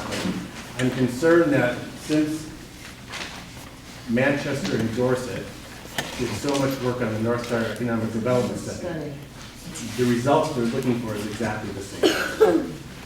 Is exactly the same. I don't disagree that we need economic development. I'm not sure at a town level that the resources are available even to make that happen if we could. The simple fact is, this number one problem that we have is there's not enough affordable housing for this market. We want to increase all these businesses, bring them in, and yet we don't know where these people are going to come from. Already, 3 people, it's 3 times more people come to work here than live here. And I think those problems need to be addressed by the government, not necessarily by a partnership such as it's designed right now. It's a little, I'm not sure what the benefit for us is going to be in reference to the investment that they're asking us to make. My question is that it says that we're going to join this partnership. Now, if we join this partnership, it's a graduated partnership, which could go up to probably $10,000. So I think we're not only voting on the $2,000, but we're voting on a graduating partnership here. And also, I see on the towns that are involved in this, there are 18 towns. One is Shaftesbury. Shaftesbury is asking us, or has asked our select board for $1,000. What's going on here? I think that we should really check into this and find out what's going on. Is it going to benefit us? 2 things. The town's funding, the request, I'm looking at the economics of the partnership right now. 2016-17, the budget for towns is $75,000. It's the same in the 17-18 timeframe. It goes up to $100,000 in 18-19 and $100,000 in 2020. So there's not a dramatic increase, but there is an increase. The select board has not decided to join the Southern Economic Development, the $1,000 request you're talking about. We did talk about it at a meeting, but I don't know that it's going to benefit the town and whether the town will pursue that. Yes, but it has in the article, support the Manchester Chamber Partnership. There's 2 separate things you're talking about, Pete.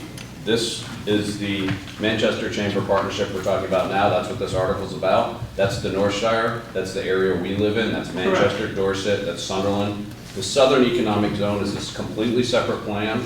It's based on Bennington, Wilmington, Wyndham County is included in that. That's a different, I don't know that that's gonna benefit us at all. I understand that, but I'm saying in the article, are we voting on a graduated increase every year for the 3 years? No, I just told you what the budget is. It's 75,000 for the next 2 years, and then it goes up to 100,000 for the following 2 years, out to 2020.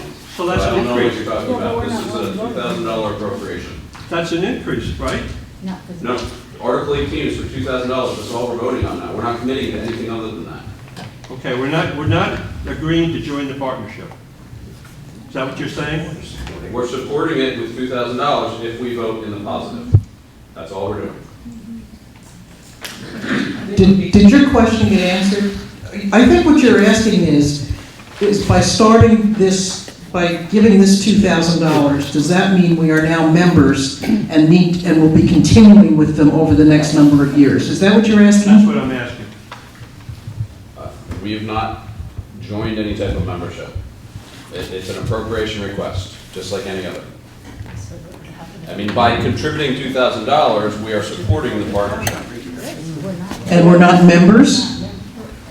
We haven't signed anything that's saying we're committed to monies in the future or anything like that. I mean, I don't know how else to respond to that. John?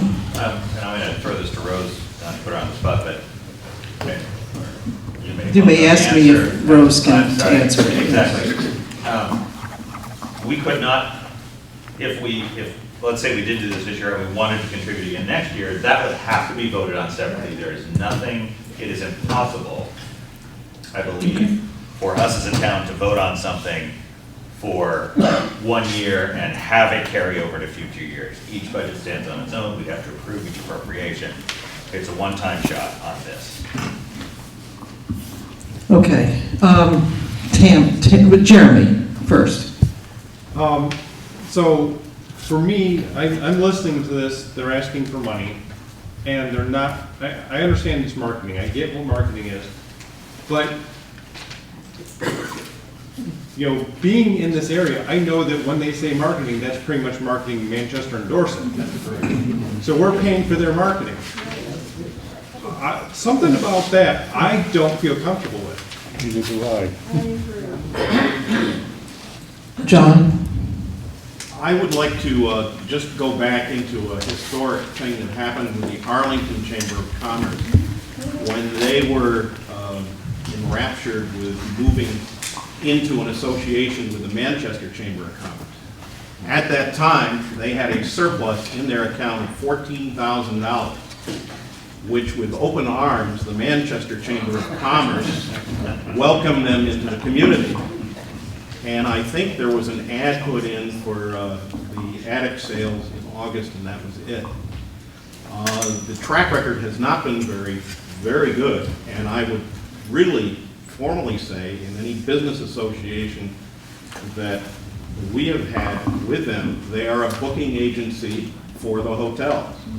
And other than that, they go to all these luau's in Boston and New York and have a table.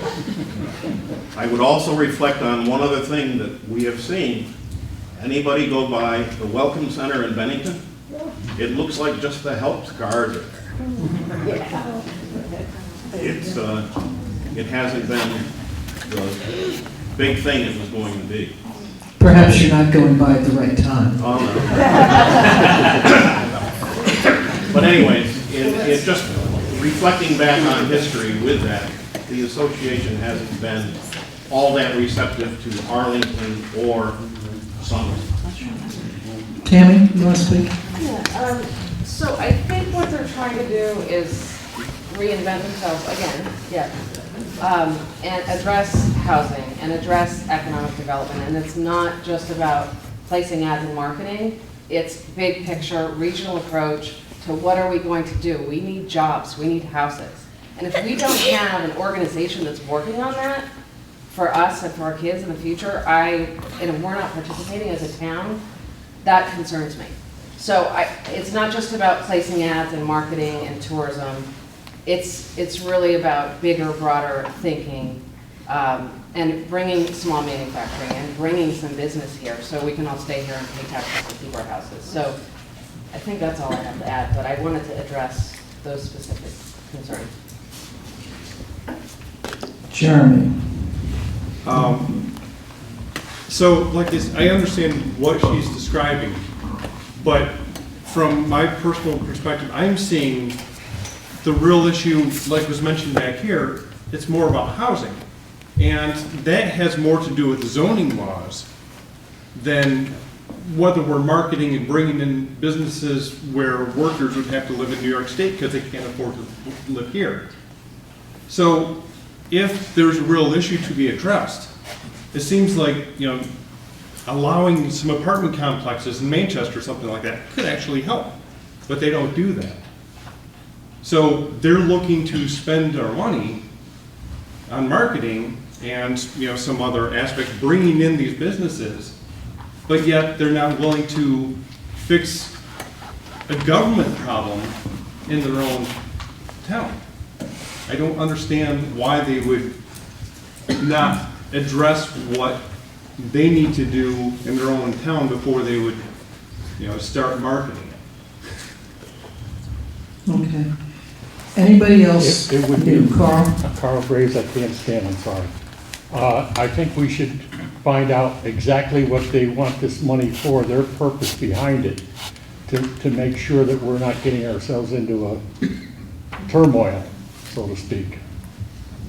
So I think we need more information where that money would be used. All right, I'm going to let Tammy respond, and then I'm going to, unless there's somebody new, I'm going to cut it off.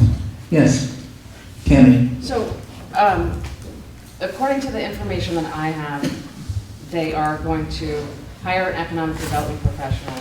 They're going to hire a convention and visitors bureau professional, and they're going to keep the visitor center open. Those are three specific things. And work on big picture issues, but those are three specific things that they're going to use the money for.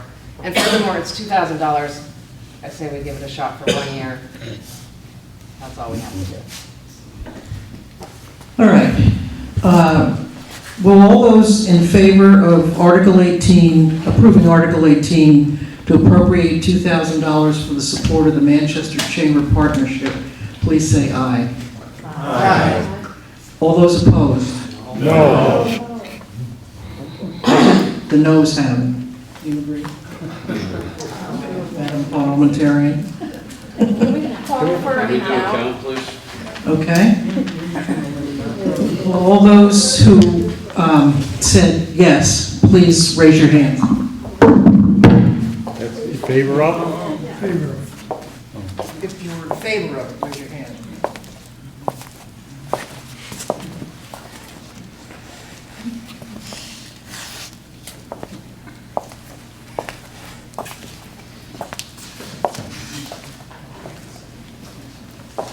All those opposed? Oh, we got it.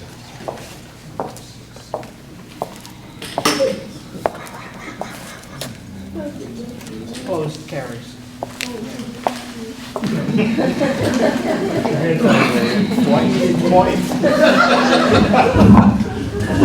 Okay, the count, Article 18 was defeated. Okay, now we come to Article 19, which is to transact any other non-binding business, which includes discussion of the articles to be voted on tomorrow, the budgets for the cemetery, the general fund, and the highway fund. John Williams is going to discuss, or has some things to tell you about the budget. Mark is going to discuss, and perhaps Marie, discuss the Safe Road study that's been submitted.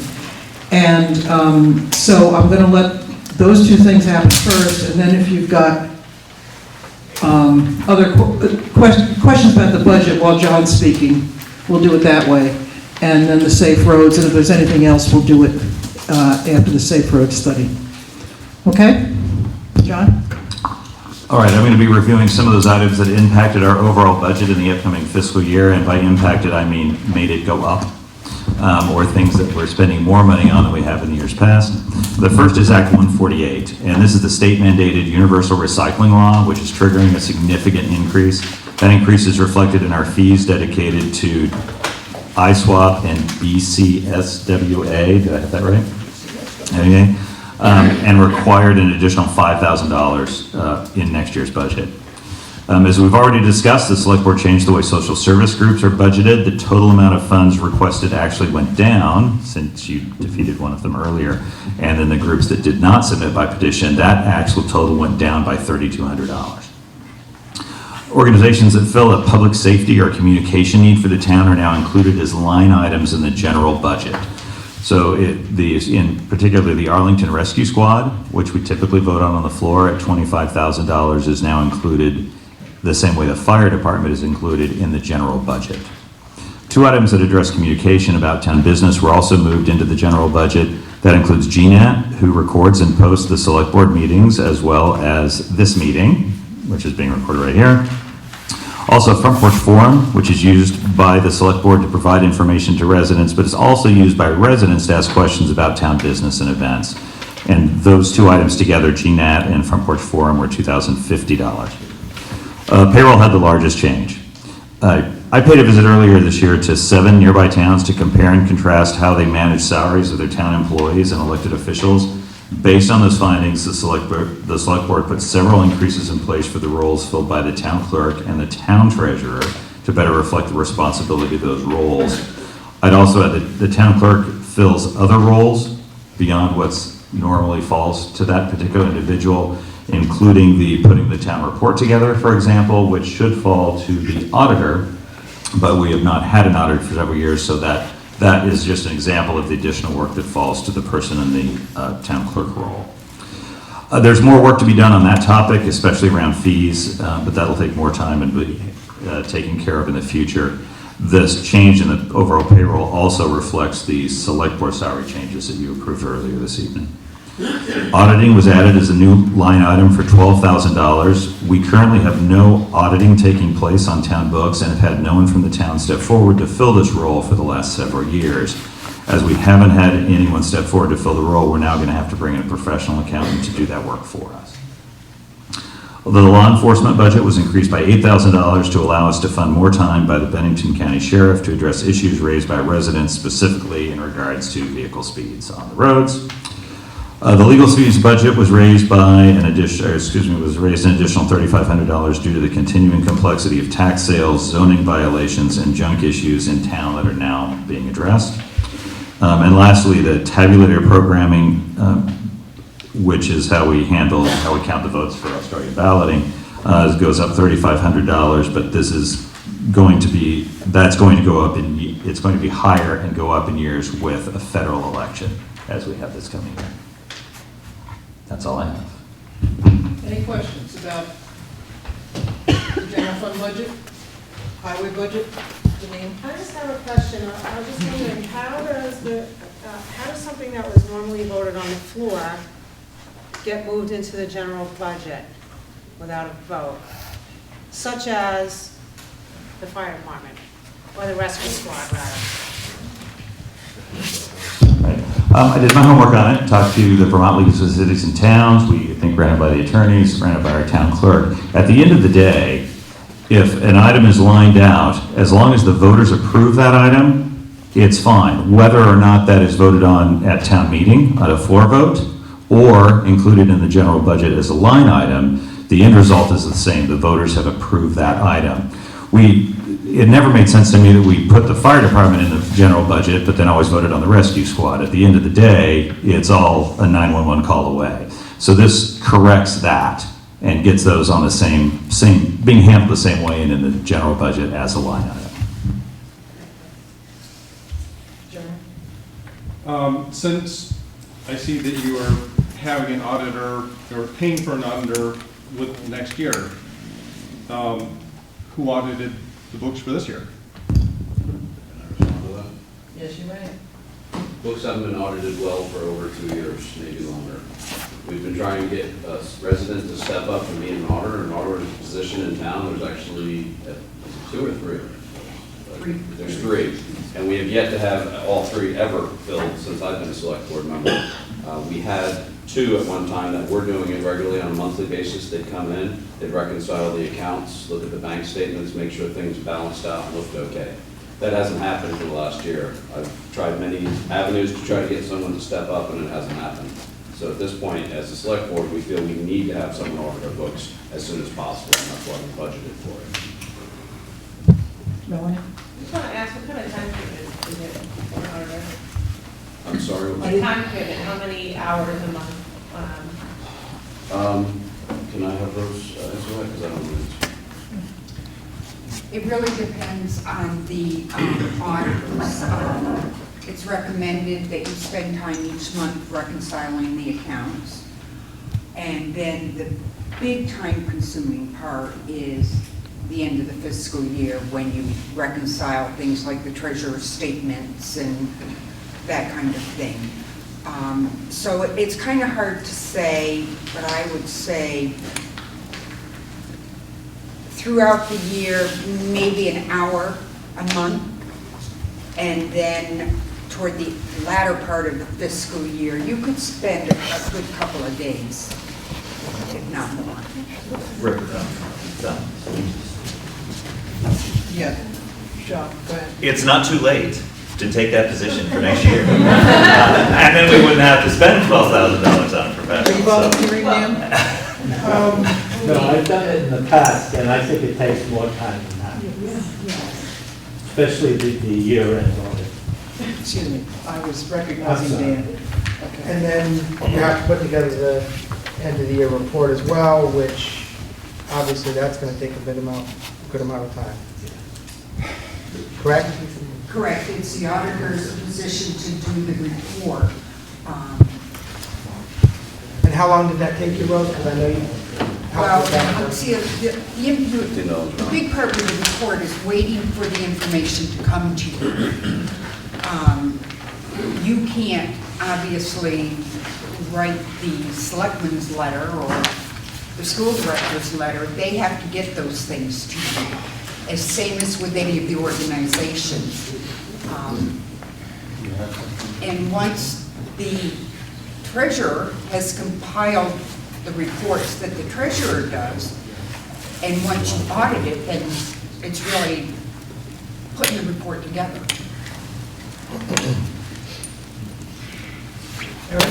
I would be happy to step on this and try to save the town some money if you want.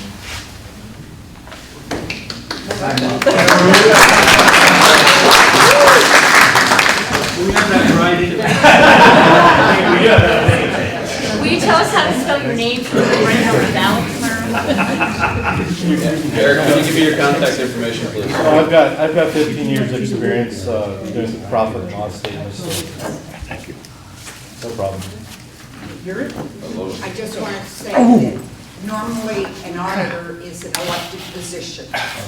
Tomorrow is elections, write-in votes are allowed, but if no one is elected, then it goes to the select board.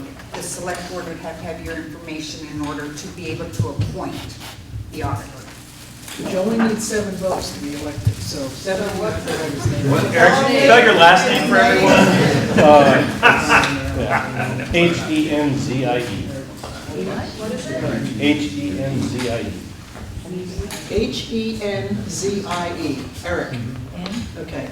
Melanie, she had her hand up first. So you just said to save the town some money, but if you appropriate $12,000 to pay for an auditor, if we have an elected auditor, my inclination, my understanding would be that that $12,000 would go to the auditor, or was it specified only if you hired? The auditor position is $15 an hour. Position. For as many hours as they work, they would get paid $15 an hour. Okay. However, having the fact that the books haven't been audited in some time, I would still consider possibly getting an accountant in, depending on what the person's responsibility, knowledge level is at this point. I mean, it would be nice to reset our books and make sure we are where we need to be, and then have an auditor follow through on that, perhaps. Jeremy, you had your hand up? You're okay? I answered my question. Thank you. All right, any other questions about any of the budgets?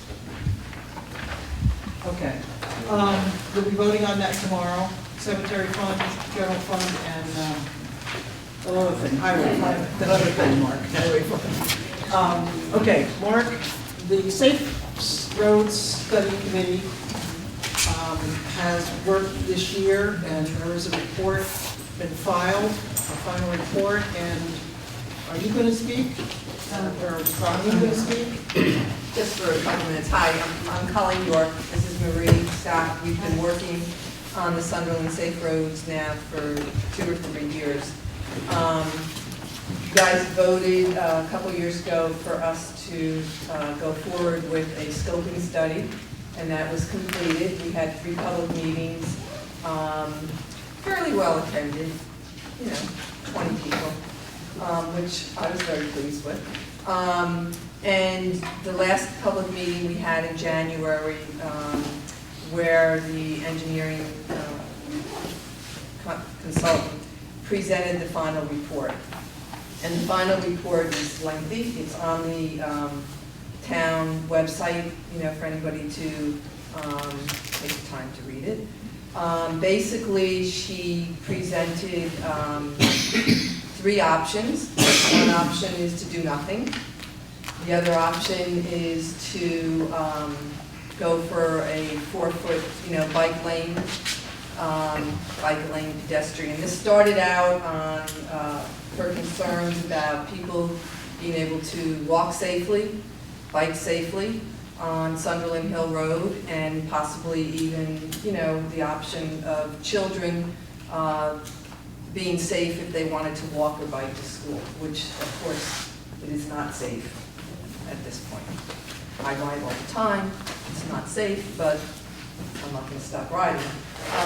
Anyway, so do nothing. The alternative concept number 2 was the bike lane, and the alternative concept number 3 was to do incremental improvements, meaning break it up, focus on the most important or most dangerous areas of the road, and each year work a little bit on certain aspects of it. The incremental improvements would be focusing on the hill, that awful hill. I won't say what I call it when I'm riding my bike up it, but that hill that you see bikers, you see walkers kind of trying their best, or bikers walking up the hill when they can't make it up the hill. So possibly focusing on that, where you widen it, and providing signage, making people aware that there are walkers or bikers also using the road. There was talk about incremental, where painting white lines along to help slowing down people speeding. And then over several years, doing some gravel shoulders, widening the Sunderland Hill Road, and then possibly paving what we widen as we do pavement on the road. So right now, we're not asking for voting, we're just trying to get a sense of where the town wants us to proceed. Do you want us to proceed to look into funding, what's possible? And do you want us to keep pursuing this as a committee to see if there's any way we can, over several years, number of years, work on improving Sunderland Hill Road to make it safe for pedestrians and cyclists? Do you want to mention the cost involved? Well, the cost involved is on the website. Doing nothing costs nothing. The alternative concept number 2, which would be the full, what would you say? Go out and just do it. Bike lane, 4 foot wide on both sides of the road, is a lot of money, $1.5 billion. Alternative concept number 3 would be the incremental improvements, coming out to $985,000. But we're also talking this over a number of years. We're not talking like we're looking to do this in a year. And then the incremental improvements, funding options are looking at V-Trans grant options, which is what we got to do the scoping study, where they fund 90% and the town provides 10%. There's also Transportation Alternatives Grant, which is a 20% match, and then there's the option of doing some local funding with some V-Trans funding, having the town do some of the improvements as part of the town, Public Works, providing that. So phasing, the phasing recommendation would be, that's considerably less expensive if we did using a lot of the town and basing it over a number of years. So, Mark, did you want to add anything? Yeah, can I will address that? Okay, go ahead. Yes. Can I? So, if we did the whole plan, I think what the committee is trying to say is for recommendation, they're talking about a 2-foot shoulder, which would be adding 2 foot of gravel on the side of the road with the eventual ability to possibly pave it. You would pull in a foot from each side and put a line, so you'd end up with 3 feet on the sides, both sides of the road. It would not impact any of the right-of-ways that are currently around the road. And that's the project that they were talking about would be $985,000. Excuse me, Mark, do you want to tell people how long this is, where this is, that you're talking about? Sure, so we're talking about from Hill Farm Road to the Chiselville Bridge. So that's the stretch we're talking about. One of the main areas of concern is the hill from the town garage up to about the town hall. That area is one of the worst sections of the road. That would probably be one of the first places we would look at if we were going to do this. So what we're trying to do is look to see if the voters want us to pursue, if the committee should go back out, look for funding, try to get 90% funding with one of these grants, maybe choose a section, maybe start with the hill and see if we can get funding for that, understanding that the town would be responsible for 10% of any grant that we did receive. So the goal today would be to see if you want to pursue this, trying to make some of these changes. I think as a select board, we're against having the town do much of this work because we don't believe our guys have the capacity at this point. So I think we're going to have to fund it through one of the grants. I think the select board, I know we've talked about it, really believe that the town guys, we only have 2 and they're maxed out at this point. So I don't really know that that's an option. Mike? I'm just wondering what, like, I'm just wondering whether we can just, rather than widen the road at this point, just try like 1 or 2 years by putting down that extra white line that we spoke about at the meeting. That would narrow the road down, maybe slow down the whole driving on that. That would be the start.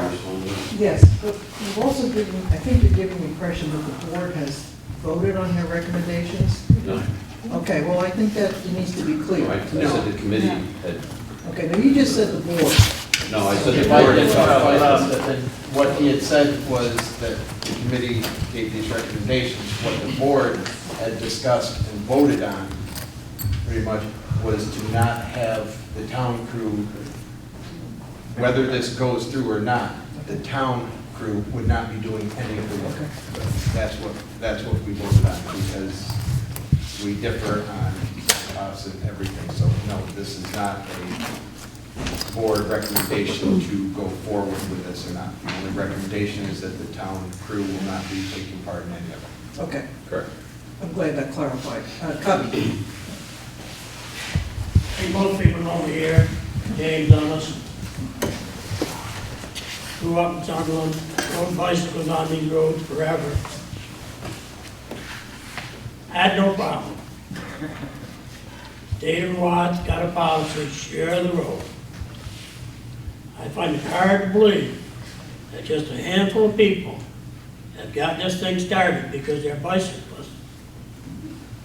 I don't blame them, that's what they want, that's what they want. But $1 million,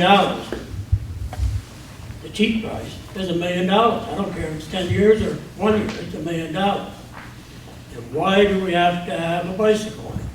We're gonna have races here, 10 or 12, 15, 20 people together. They're not gonna ride that bicycle path. They're going down the road. And if you build a bicycle trail just one way, it's kind of messed up because your bicycle's got to obey the same rules everybody does driving. Got to drive on the right hand side of the road.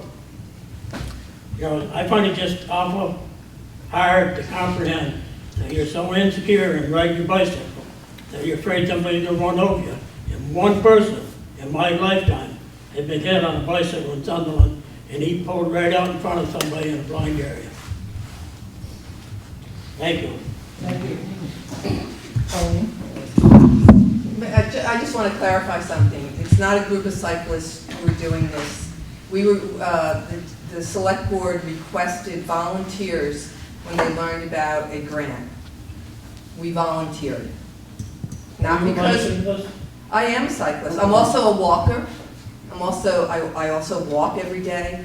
I bike as much as I can. I've heard those kids walk in school. Huh? And believe me, in 24 years, I count kids. And I used to walk to school, where, not here, but I used to walk to school also. So I really resent the fact that you're implying a small group of us are pushing this because we're cyclists. It's not.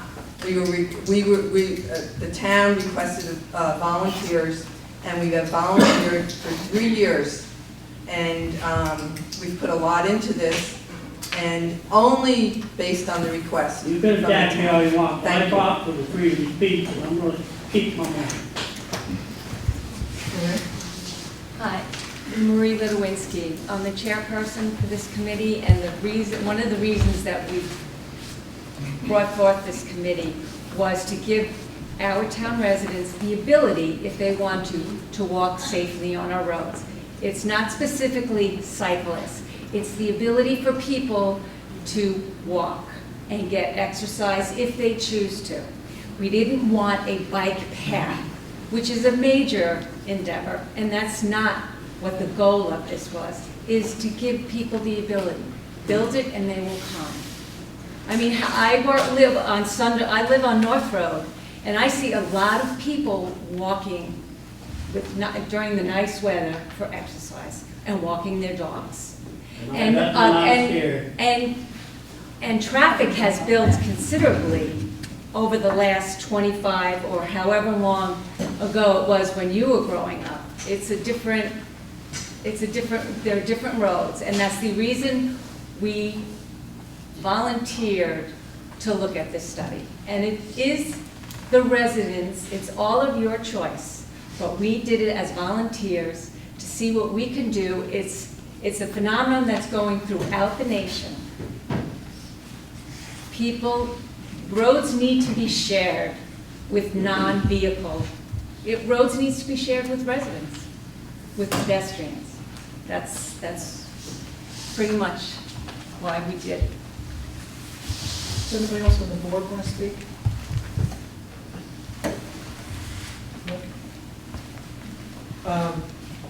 Lucille Morse. Has anybody considered what this is going to do to our taxes at $1 billion? Sunderland's taxes are way above everybody else's. And we're a town that has nothing. No stores, no post office, no banks, nothing for kids to do. It has nothing. A lot of our people that live their life in this town will not come to town meeting because they are outnumbered by the out-of-staters that moved in, that loved our town, and now they're trying to turn it around into something stupid. Why do we need a new town truck?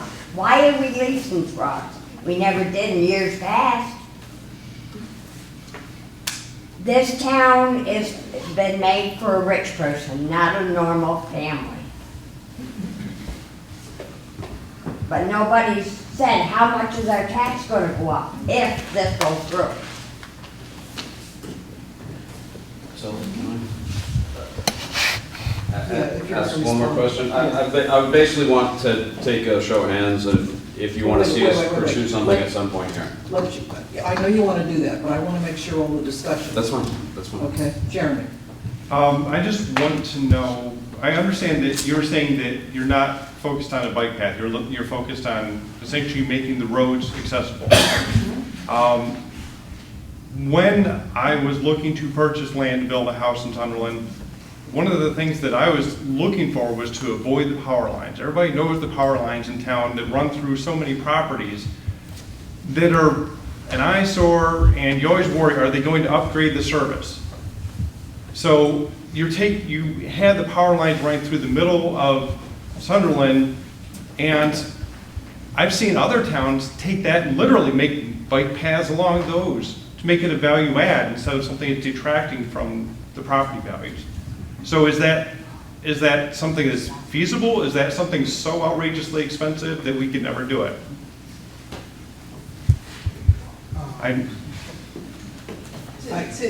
Go ahead, Colin. To get to, for the grant, that, through V-Trans, there has to be connections, so that's why we focus on Sunderland Hill Road, because you have the school to the town hall. There has to get the money for the grants, there has to be, you have to show that you're connecting the different resources that the town has. I don't really know anything about what's power line, but I don't think V-Trans grant money under the transportation thing would, what do you think, would fall? God, I can't do that. Melanie, sorry. I just want to comment that it sounded like one of the options, right, was to do gravel along the side. It doesn't seem like a good option for cycling. And if it is something that we're going to invest in as a town, I just would urge you to think about just going for it all the way, so that it's accessible right away, instead of half doing it. Because if we're talking about just more gravel, that's only helping half of the population that wants to access it, I guess. Dan? I was just curious, so we'd asked like how much this is gonna increase taxes. I just wanna make sure I got my head wrapped around this correctly. So it's just under $1 million, correct, for Plan B, correct? Because Plan A was 0, Plan B was going part way, and then the other one we don't even wanna talk about because nobody wants to pay that kind of money around here, I hope. So is that now, you said there was a 90% that would be covered by a grant, is that correct? First of all, grants are competitive. Okay. So there's no guarantee that we'd even get it, but yes, we would be seeking, if the town chose to pursue it, we would pursue to see, we would pursue a grant where the V-Trans would pay 90%. So in the end, and for this, just for argument's sake, the $1 million that we're talking about, is that all gonna be incurred in a year, or is that something that you're talking about doing over, I was just unclear about that. That's for Mark, it would be several years. Okay, so 985,000, the town will be responsible for 10%, assuming that we were to get a grant. It typically takes 3 to 4 years, we're being told, even if you get a grant, to actually start construction. Doesn't even start construction for 3 years, because it goes through 2 or 3 years of engineering and all this other stuff before you can actually start putting a shovel in the ground. So what you could do, and one option, if the town decided to go forward, we would apply for, basically give approval today that you want us to move forward. If you did that, the committee could come back together, apply for a grant, and the town could then start budgeting for the $100,000 that we would have to owe over a period of years, maybe over 3 years. We'd put $30,000 away, a little less than that. So that we would have our portion of what we need by that end of year term. And that would allow us to pay for it over a longer period of time at less money. And then my only other question would be then, and I just want to make sure we're all clear on this, so if we did say, okay, this is something we want to pursue as a town, and we like the idea of it, then what happens if we don't get the grant? Then we would not pursue. Then nothing. One option with the striping is the town could potentially pay for that. It's probably something that's a couple $1,000s. That's something we could include in our highway budget and just do that stripe, do that first pass quickly, get that done. See if that slows people down on Sunderland Hill. As a select board, we get many people complaining about speed in town, and that's supposedly, the experts are saying, that's something that causes people to slow down. So it's a win-win. That's something that maybe we could spend a couple $1,000s on and help everyone. I just want to clarify something Mark said. You all realize we're in the non-binding part of this agenda, okay? He's talking about votes and approval. The select board tonight is looking for some kind of a consensus or input from you as to how you feel about this. It's really going to be their decision unless they put an article on next year's warning or have a special meeting to have the voters actually approve this. Otherwise, as I just said, he's looking for a consensus so that it's input to the board as they deal with this and make a decision. I just want that clear. Can I clarify that? Sure. Hold on a second. Can I say something? Sure. Just a couple of quick things. First one, just to let you know, I am neither related to the Rockefellers or the Trumps. Okay, so we're not all rich in Sunderland. And what Mark has been saying is not a recommendation from the entire board. He was on the committee, and that's where that's coming from. We have not decided anything as a board, and personally, I can't see, there's so many other things that need to be done in this town. I would love to see a bike path, but not at $100,000. Or, I'm sorry, a pedestrian path. Yeah, please, it's not a bike Yeah. path. It's not big enough for a bike path. That would calm. Sally, can I respond to that? To what? To, I just want to clarify Wait, for the wait. grant, what you were talking about, I want to clarify. So you were asking whether or not we're approving anything tonight. It would be an approval or a direction to say that the Safe Road Committee should apply for a grant. If we were going to spend any money, the select board would have to agree to put a warrant article in next year's town meeting that the town would then have to approve to then commit to pay for any monies for our 10% match. So that would be a condition of moving forward with this. So we could apply for a grant. If we got it, then we could put a warrant article and say, okay, will the town actually support this grant? I just want to say that I agree with Mr. French 100%. There are many other roads in town with residents' homes on them that are not even maintained or taken care of and are dangerous. And I'd love to have I'd love to have a pedestrian path as well, but we have other issues that need to be addressed. One thing I would like to mention, we're talking about $980-something in today's cost. But as Mark just mentioned, we can't start doing anything until we go through engineering and a number of other items. So we're looking at 3-4 years down the road before we can put a shovel in the ground. The cost will go up. We won't just be talking about $980,000.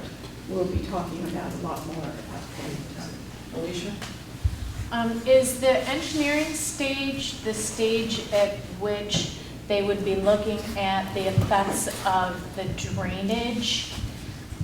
That's where that would happen, because that would be my concern. I've walked on Sunderland Hill Road before, and there's no room. It's just like drainage ditch, and I'm thinking if you just fill that up with something, it could have problems somewhere else. It's just pushing water elsewhere. You ought to look at the report too. The report details all of this. Oh, okay. So somebody has looked at that already.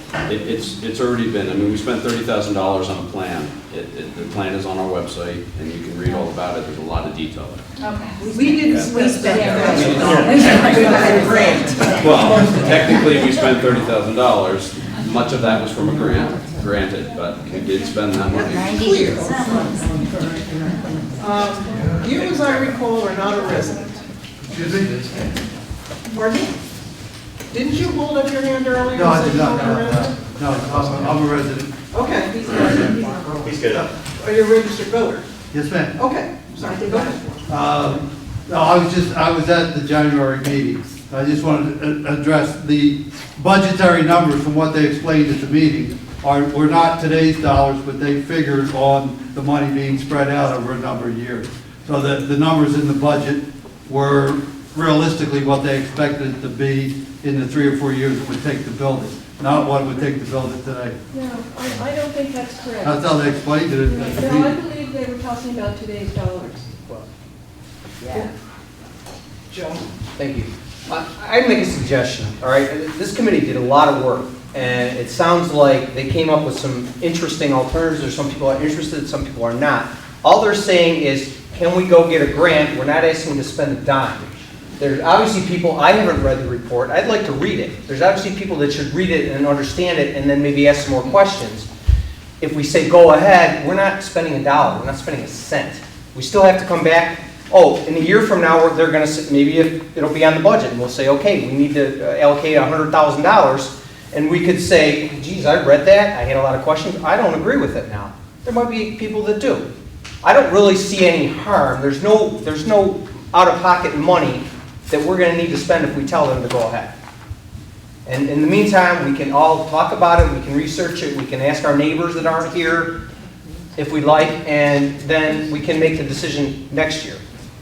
I, as a member, as a person who attended all the meetings, and I'm doing a no moderator no-no again, as a person who attended most, if not all of the meetings, you guys need to come out. When it's announced that these meetings are there, you need to come out, okay, and listen to what's going on and talk about it during the meetings.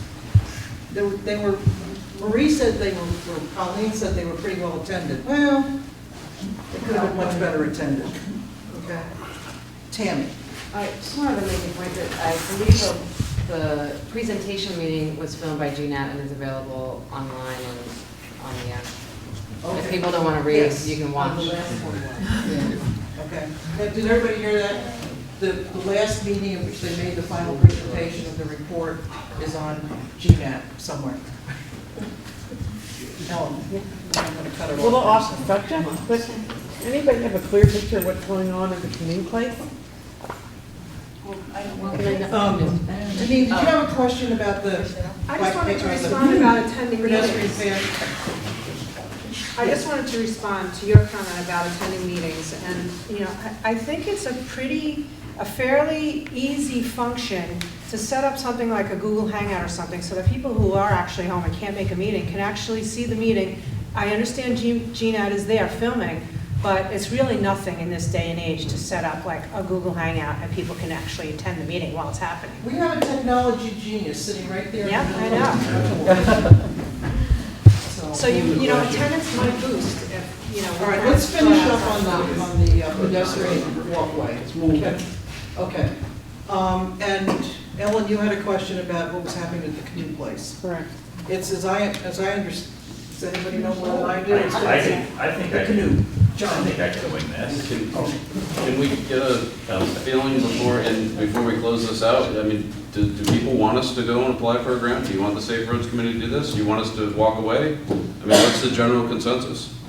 All right, people who. Is that a motion or a reaction? It's not a motion. It's not a motion, No, I it's know it's not a non-binding. motion. You know?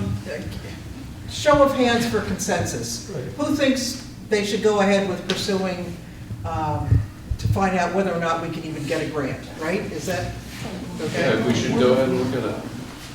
Okay. Who all think, put your hand up if you stop it right here. Pretty mixed. Okay. Did everybody vote? No. It's, no, you can't stay. It's a non-binding. Still don't have any sense, and we gotta make some sense. A lot of people didn't vote, so. Well, Go ahead. sorry, it just feels like there were a lot of questions, and I know I was away at the time. It was something I was interested in, but I guess, again, it just feels like, why do we have to decide this tonight? Is there, what other vehicle is there in the town that there could be another warning for that committee to have another presentation? It just feels like, I don't know. Or a survey, or can you do something, I don't know. It just, I feel badly asking volunteers to spend the kind of hours I know it's going to take them to put together a grant, and then, okay, if you don't get it, then you just go, oh, that's too bad, but if you do get it, and then people, in another year, people come up with all sorts of other things they want to spend $100,000 on, but this, I don't know. Sorry, I'm new at this town meeting stuff.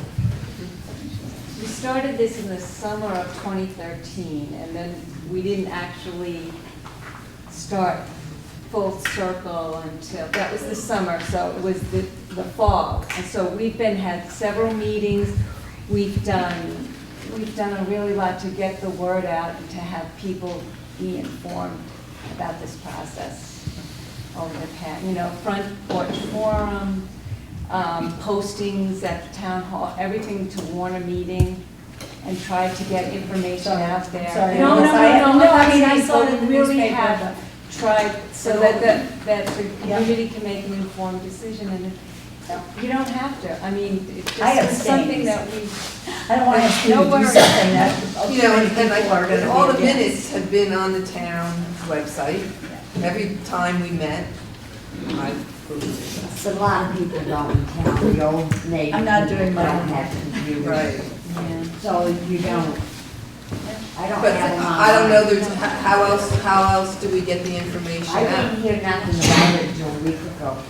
We did a mailing, we Actually, did we a did a town mailing. mailing, Right. notifying every resident of the meeting and we mailed it. You want another vote or what? No, but I mean, it's. I'm in charge and I don't want to. All right, is there anything anybody else wants to bring up? John? Hill Farm Bridge, We didn't answer the canoe thing. what's the status, how long, 2 months. can we believe that? Read the sign. I know, I read it. All right, anything else? There is something I'd like to say. Cemetery commissioner fee in our town report says $125 a year. It hasn't been that for 3 to 4 years. It's $500 a year. We raised it up, people voted it in because we thought we could get somebody else interested in it. There was only 2 of us that been in cemetery commissioner for a while. And a lot of people complained they don't pay enough. So we both put it in, raised the budget, people voted it, but the town report is still stating 125 and it's 500. Okay, we'll take care of that. The auditors will, Yeah. Eric left. Okay, anything else? Jeremy? Quick note on page 14, under disbursements, I presume that it's not the selectmen that received the $1,934,000. Sadly, no. For disbursements. The orders that the selectmen sign Okay, to direct me to pay the bills are called selectmen orders. okay.